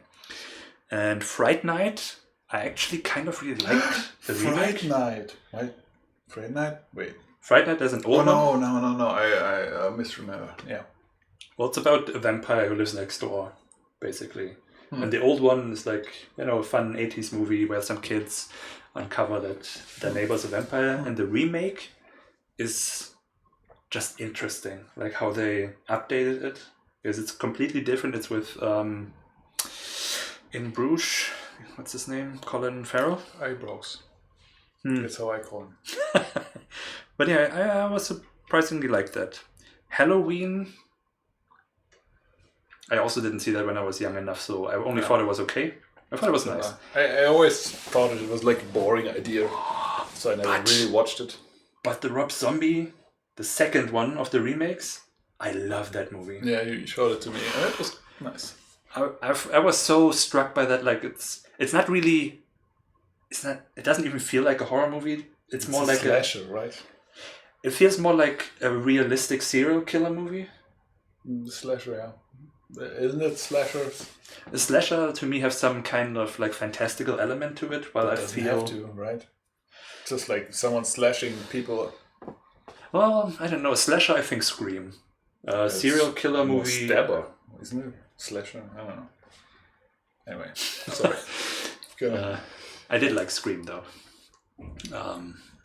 But yeah, I was... No, because it feels so real, because when he stabs people, it's not quick. It's very, very uncomfortable, very, very Green Room, I would say. Yeah, that's what I don't like. Boats is based on a true story. What is Boats? I don't know that. What else is there? Predator? Ooh, yeah. It's less horror, I think, but... Yeah, it was cool when I was young. Definitely. Alien and Predator. Yes. Both movies really did... I had to cope with a bit, for sure. Well, for me, Alien... Like this one. See, the thing is, I remember... I watched Spaceballs before Alien. So I really was fucked up by the Spaceballs version. And the Alien one was okay. I saw that was coming. I think I watched Spaceballs with my parents because they thought that's fun, it's okay. But yeah. With Alien, I think I also saw too late. Because it never 100% worked for me. I never found it that scary or that interesting, but not like when I say I only think a movie is okay. It is really good. I love the production design. I love the look of it. But yeah, I saw it too late. I have the same thing with Jaws. I wish I had seen it as a kid. I only saw it in Magdeburg and then it did not... work for me anymore. I saw it definitely early enough. Didn't get really fucked up, but like going in the Bodensee to swim really got a lot harder. The thing is, I have that more with like images, because I remember like reading like a magazine or something where like when Alien 3 came out or something, that was still in the 90s, in the early 90s, right? Yeah. And that did kind of like give me enlightenment. It must have been an early one, because I was still small and it did kind of mess with me. Just the creature design and it just looked violent, right? And then I would imagine what could this movie be. And did you know that Giga, he was held up at the border once, and they found like his artwork for Alien and stuff, and they were like. what the hell are you doing? They thought they were photographs, so they held him there in custody for a while before he could like clarify that this is the artwork he does. When this is something while talking Alien Predator, did you watch Prometheus? Mm-hmm. Yes, we watched it recently, right? Yes, we did. Yes. Like it. I don't. Yeah, it's fun. I love the design. I love the I just wish it had a alien story. stuff. Yeah, well, that's optional. No, I really wanted to like that. I was really hyped for it, Yeah. and when I first watched it, I was like, yes, kind of. And I watched it again and again, and I think you didn't like it that much either when we watched it recently, right? Prometheus, not as much as the first time, yeah. It's just they did this mystery box bullshit, so there's no story basically, and that's a bit. But I think that can work. It just didn't in that case, unfortunately. It has a I mean, purpose. it did work in the first watch. In the first time watching, it did work for me. But the second time, when you really watch it again and you think about, what's going on, and then you realize not really a lot. It's just there's something missing. Yeah, that's the usual problem when they try to do franchises and think, oh, we'll tell the story in the next one. So what else did she say? Final Destination? Oh, I can't watch it. I just saw the scene where he slips in the bathroom and strangles himself, and then his eyes pop. Oh no, that was horrible. I couldn't watch anything else. I've seen the first one, I think, but I don't remember at all. Like I remember that scene, and then maybe one or two others. There was something with a mirror or a blade that comes like into a mouth, or like that cuts the head. Oh, And, okay. like, I just remember there was something with like they break with the car, and then there's a lock coming, and then just smashing through the windows or something. it's been a while. So Saw, I did like the first Saw. There was a phase where I disliked everything that came out, so I didn't like it. I didn't watch it. I thought it was like stupid to just make a movie about like being as like disgustingly violent and gory as possible without any fun, just like for the shock value. And I thought like Saw didn't have anything else but that, so I didn't watch it until very much later when I thought like, oh, it's actually not a bad movie. But also like the other one, Hostel, and all that stuff came out. I was just like, No, I didn't. I don't And need that's that something. shit. That's something I really feel like I don't need to watch this. I'm not into torture porn, basically. Yeah, and that's what I thought with Saw. And with Saw, I was actually scared of watching it. I had heard that he cuts off his foot in the end, and so I was like, oh, I don't want to see that. Yeah. And it wasn't so bad. But no, I was surprised that it was really good. The second one was still okay, but I'm pretty sure I wouldn't like that today. I And just then I watched didn't the bother first anymore. one, and I didn't bother with the others. But in that way, I forgot it again. Anyway. They're saying it's very true. People like Prometheus a lot, kind of like Event Horizon. It's actually Event Horizon was nice too. I think I had the same problem with that Act One, so it's probably a good comparison because it's also a movie I really wanted to like, and I was kind of like, well, this is meh. Kind of, I don't know. When this says, the funny thing was, I did not know that it belongs to the franchise and started to wonder about the alien similarities, and a friend had to tell me later that it belongs in the franchise. Which one? The Event Prometheus. Horizon? Okay. Prometheus. Because Event Horizon I didn't know either. The Wayland Corporation didn't tell you anything. Well, I would have missed that too if I... Yeah. Okay, so what else do we have here? Everything... Oh, no, she's saying Saw, everything... Oh, everything are just plain boring. And something for laughs, if I ever. The Fly scared me when I was young. I tried to watch that recently, but I just watched like the boring part, and I was too bored, and I stopped. I don't remember it. I watched it when I was working with the Delic, so I watched it very, very drunk. Okay. And that's about I it. still want to finish it somehow, but it just was a bit... And she says, scary movie, a whack.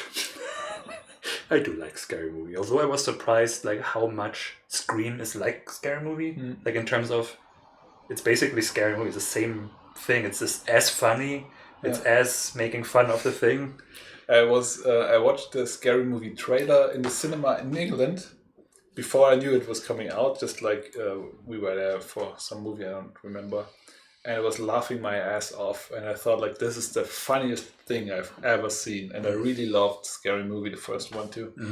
And I think like the last one was also surprisingly good, or just like scenes. I think they're still making them. So which one would be the last one? No, so the one where he has like where he's like unconscious. They find him unconscious on the table, and it's like, where is she or whoever? And he was like, I don't remember. I just remember we were playing a game. And then he reads off, he has some good score or something, and he's like, Jenga or something, and he jumps up and hits his head and goes unconscious again. Yahtzee, yeah, right. Oh, yeah, that's the third one. Yeah, it's such a bad movie that it has so many scenes that I really like. Like in the beginning, you have Charlie Sheen working on his farm from Signs, of course, and he, as a bus comes or something, he takes a rag and like wipes himself off, but wipes black oil onto his face. And it's so dumb. And then he's in the morning, he goes to the toilet, you hear him peeing, then he hears something, he leans back, you hear the peeing stop briefly, and back when he leans there, and it's like these small little things. And that was also the Saw one, right? Where they were like then trapped in a room, and the guy had like a trap where a dildo would shoot into his ass if they don't unlock it. And the key was revealed in the TV by the little Saw puppet, that it was behind Anna Faris' eye. And she like takes the scalpel, and the puppet is like, hey, come here, she's actually gonna do it. There's another puppet going, And it was so stupid. Yeah. But yeah.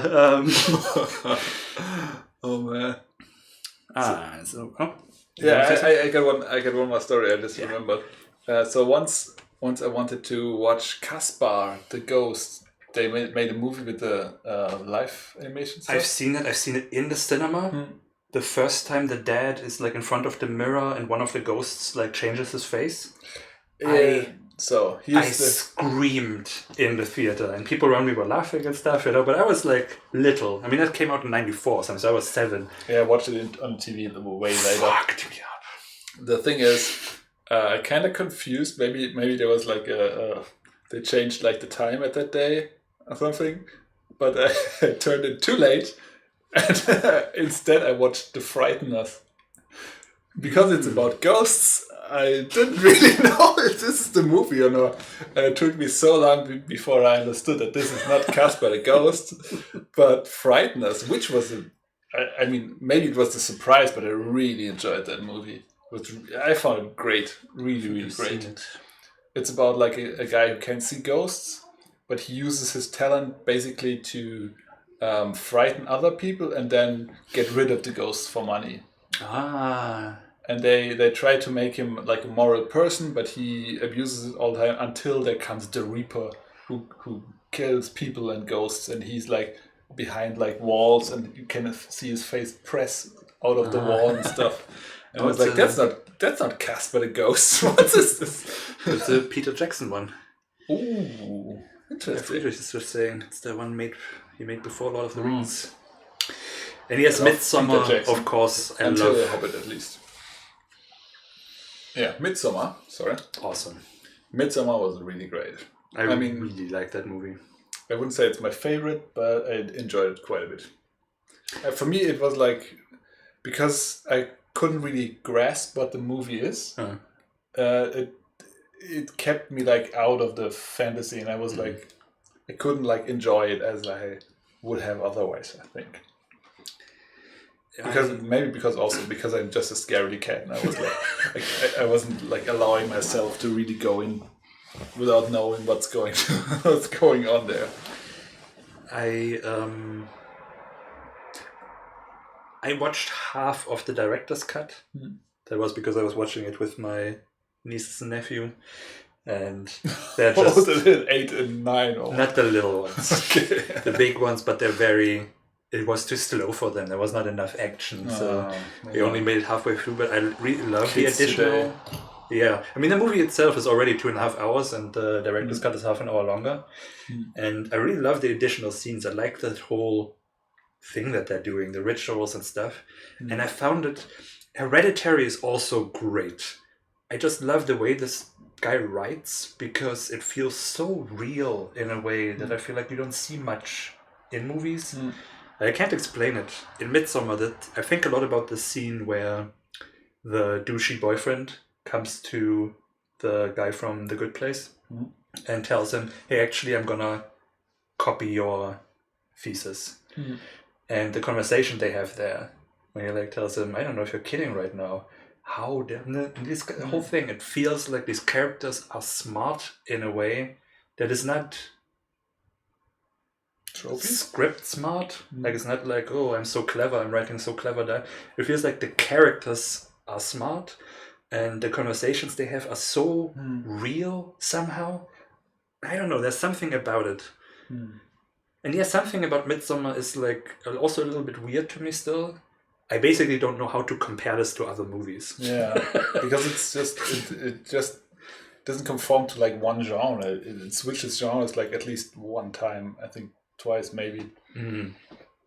It's just, and I love the way that he tackles trauma. It's just I kind of don't like that they make like mushrooms and stuff like to this horror thing.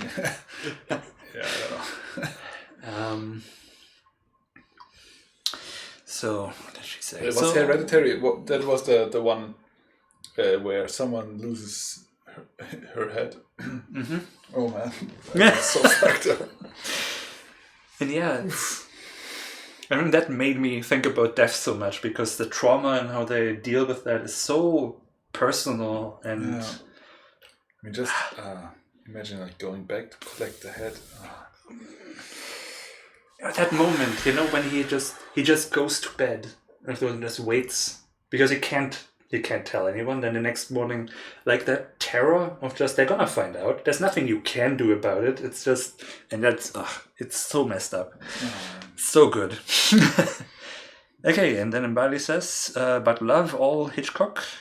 Birds scared the shit out of me, and then M. Night Shyamalan are just bizarre.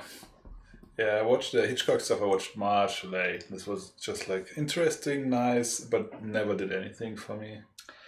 It did for me. I mean, I liked it as a movie. I could like enjoy like the movie stuff, but it didn't affect me emotionally, basically. Well, I mean, I don't know. Of course, it would have been. Bye. Oh, we're talking long. Oh, that's fine. It's a special after all. Yes. Now with Hitchcock, I mean, when I first, it's one of those where I have an image in my head from when I saw that as a child in the TV program of like trying to hold the window closed. And that, of course, messed with me, like this thing of, oh my God, there's some birds and they're trying to get in and he can't keep them out. Like just that image and what my imagination did with it was messed up.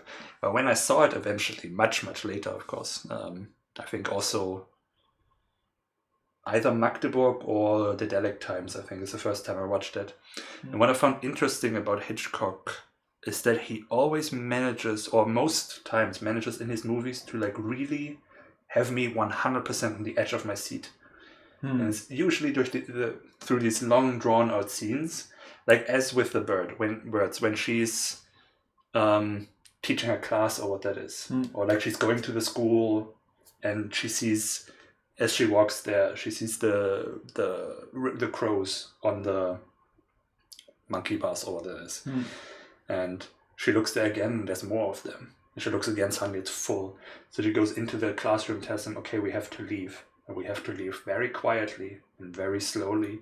And so they walk out and you have these shots of the kids walking.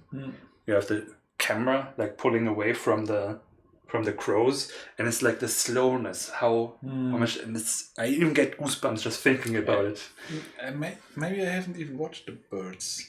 it's cool. Like, I mean, obviously we wouldn't be scared today. I've seen but it's like all really, these scenes, but they always seem so silly, like the birds. Like, of course, when they come flying or whatever. yeah. But I know he's really good at that tension. Like, even the movies that I didn't like Yeah. always have that moment of tension that is really well done. They're tense. I give them that. And of course, when we're talking M. Night Shyamalan, I like that one. The movies too. Sixth Sense is still such a good movie. Haven't watched it in ages. Can't even talk about it. I've watched it like a couple of years ago. I was like, you know what? I'm gonna give it, because of course that fucked me up. Because I also saw this when I was like 11 or something. I'm too young for these things. And that scene where he's at the birthday party and he goes up the stairs to that ghost that's in the closet, and then they push him into the closet. That's horrible. That's the only thing I remember about that. Yes. That was Yes. so fucked up. So what did he do else? He did The Village, which I watched, I think, in the cinema, and I kind of liked, although everyone hates it. But I haven't watched it. I was already kind of over him at that point because it was so hyped again. Oh, okay, yeah. And then when did he do that after that? Well, there were a bunch The of really Signs? stupid ones. Science Yes. I didn't watch for a long time because I thought it was stupid. Because I never gave it a chance. It was like the time It was fine. Also, everything right? I found stupid. Everything which was new I found stupid. But of course I loved like Unbreakable, which I watched very, very late as well, because I thought at the time I didn't really get what kind of movie this is supposed to be. I didn't want to get into or give it the time or possibility. And then when I watched it, I was so impressed by it. And I still love it so much. And yeah, I'm really, really grateful for the trilogy he does there. Yeah. With what's the next one? Glass? No, that's the last one. Split. Yes. Split I really enjoyed. Took me a while to watch because I really didn't think I would enjoy it very much. Like this, Me neither. This like multiple personalities thing, I really can't. Yeah, it was a time because M. Night Shyamalan has done a bunch of really dumb movies that I never want to see, like The Happening and Lady in the Water. And Avatar? Avatar? Oh god! I see. Even when I complain about him, I block out that he did that piece of shit movie. It's so weird that this is supposed to be from the same guy. It is crazy. Absolutely. Oh. But yeah, and then when I heard about he made a new movie and it's about split personalities, and I was already like, that's gonna be stupid. And I only watched it when Glass came out, and I heard what the twist is in the movie. Yeah. And I so regret not watching this sooner. Because I told you. I know. You did. My sister did. Yeah. I just didn't listen, like I never do. Yeah. The movie Split was a good movie. Yeah. It wasn't like the greatest, but it was a solid movie. I really liked it. I liked it too. The Split percent wasn't as like grating as I thought it would be. And like the end is great, and then is it post-credit scene or like pre-credit scene that was just like that was so good, so simple, so good. Yeah, and then of course Glass. Though a lot of people really critique Glass, and I'm not sure they're wrong. Hopefully they're wrong. I would love your confidence with stuff like that, but I watched it several times. It is great. It is absolutely great. Love it. No, but people complain about what type of movie it is, and that's just how that doesn't make sense.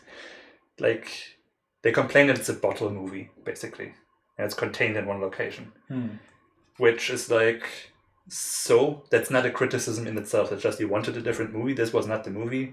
Get over it and judge it for the movie that it is, and it's great for what it is. I do really like it. Of course it's silly a bit, but it's great. And also, I think that was the one that got me to like turn around on M. Night Shyamalan, was The Visit. Have we watched it? The Visit or The Visitors? The Visit. Visitors? Was It's this where, a like, different movie? That's where like two kids, they go visit their grandparents that they have been estranged from. Yeah, right. That's still weird for me that this is also the same guy. Right? It's so different. Yeah, that was the first one where I was like... That's a horror movie too. I didn't watch that for a while, but I was always kind of interested what he did with it. Because I had this... the cover image, seen the cover image where they have the rules of, like, don't leave your bed after 9 p.m., the room after 9 p.m. or something. And it was like in this cross stitch, and there was something cool about it. I wanted to see what is this about, and then it's like an actually really good movie. Yeah. It's like, really, that's the same guy who did all this, masturbatory bullshit. Yeah. And I really thought about that too, like especially with the Zack Snyder stuff we talked about recently.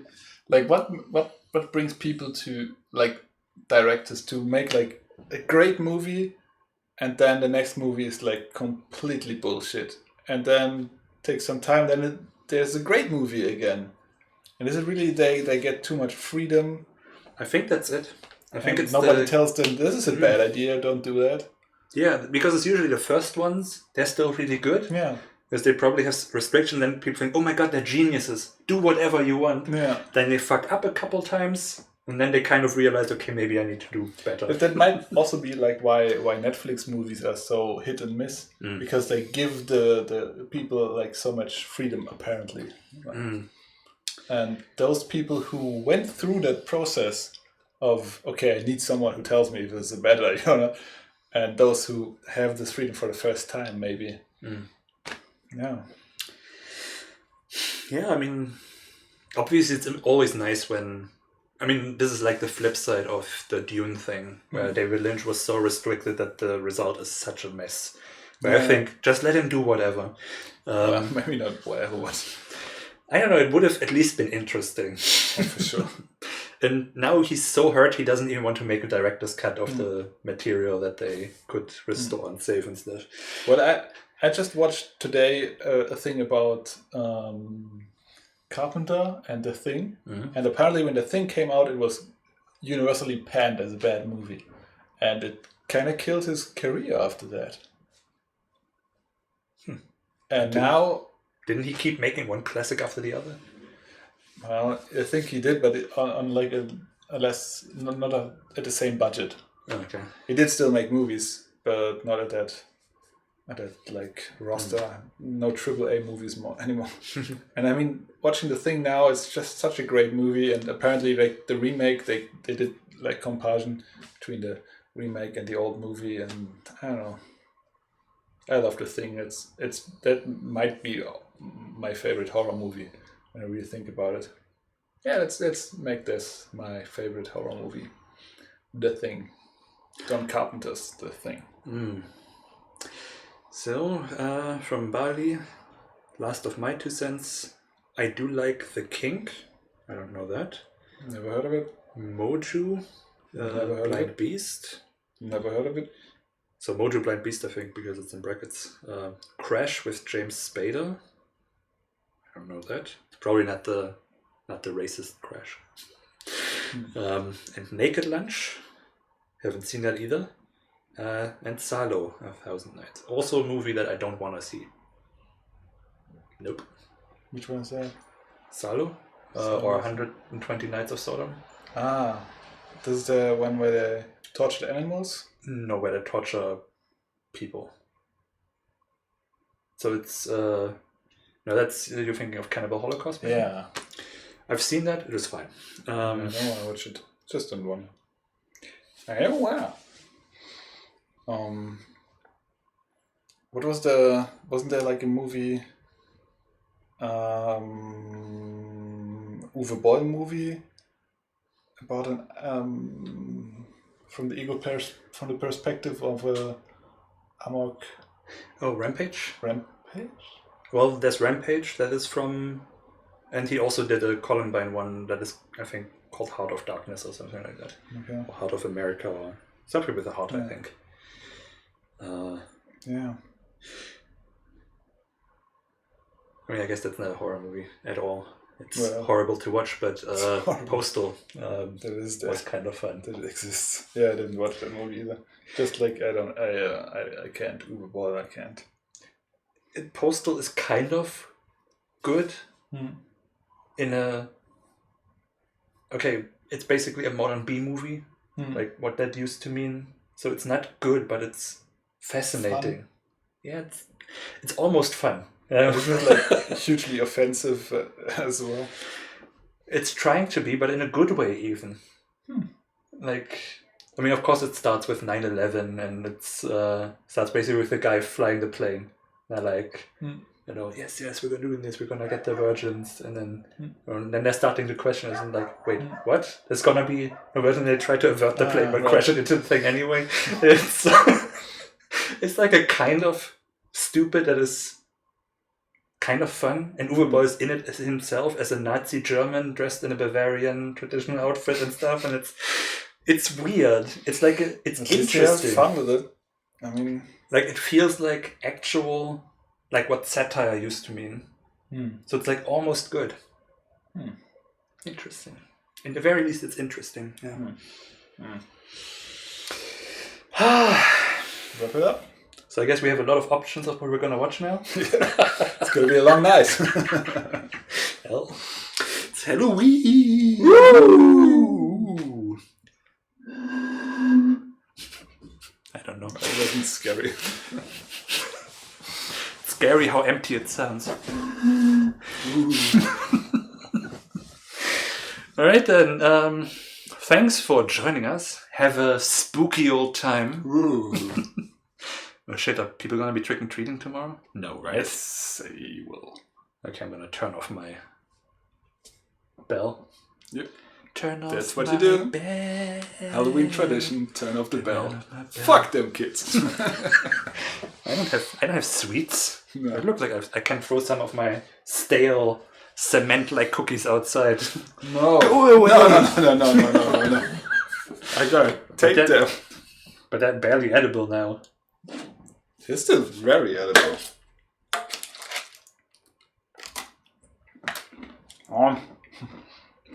That's hard as shit. Not as hard as my teeth. So it's still fine. Do not open the doors. It's a trap, especially in times like these. Yes, absolutely. That's how you end up looking like this. Bring the germs. And you're eating a radioactive cookie. Still love cookies. Oh, you can see it. It's a silent green. Alrighty. Oh. So, wait, what? Is this an explanation? So, no, again the wrong hand. So, what? She meant she likes kinky horror. So, Moju is a 1959 Japanese horror. Crash and Naked Lunch are by Cronenberg. Ah, yes. I knew half of that. Yeah, I don't know, Cronenberg. Just tried watching The Fly and failed. I did love... I mean, I know him and his work, but I haven't watched anything. I've watched a fair bit. Like I said, The Brood was not that good, but The Fly was fine. The Brood? Oh, right. Brood. But I did love Cosmopolis. That's, of course, it's not a horror movie. With Mr. Twilight. You've seen that, right? No. Did you like it? You made me watch it. You didn't like it? I liked it. We don't have to watch it again. Let's watch it again just to be sure. And what was the other one? History of Violence. I also liked that fine. Also not a horror movie. Is it with Kevin Costner? Aragorn. But without a beard and hair and stuff. So he's like working in a little diner and then his past catches up with him because he's like an ex-mafioso and they find him or something like that. Oh, Videodrome.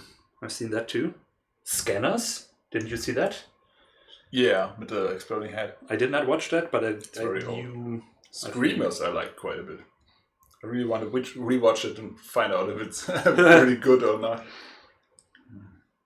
The cookies are really good. And I hear a lot of good stuff about Existence. A movie I haven't seen, but yeah, with the capitalized X and Z. So edgy. Oh, yes. Oh, I also watched The Dangerous Method, which is about Carl Jung and Freud. he's not my favorite. But he did play a proper douchebag in the one that you meant with the Nightbreed. What do they call that guy? Yeah. I think so. Yes, he was like the asshole doctor who like tries to destroy them all. So, so he is also good as a villain. But anyway, so thanks for watching. Yes. Have a great Halloween. Watch some cool horror movies. Yes, please. Or play some horror games. Yes. Your pick. You can decide. We even made something kind of spooky. You have the Exorcist and the other one. Yeah, also Arena. Eldritch Arena. Eldritch Arena. Yeah. That's definitely a better one of both. So if you pick Eldritch Arena, that's good. And the if other you one is so. And if you're into a little bit of fun existential anxiety, you can try out Everything is Awful, but at least we have each other. That's fun, right? It has horror elements in it. So just check out our itch, hypnotic.itch.io. Yeah. And yes, spooky weekend to you too, and so. Bye! Bye-bye.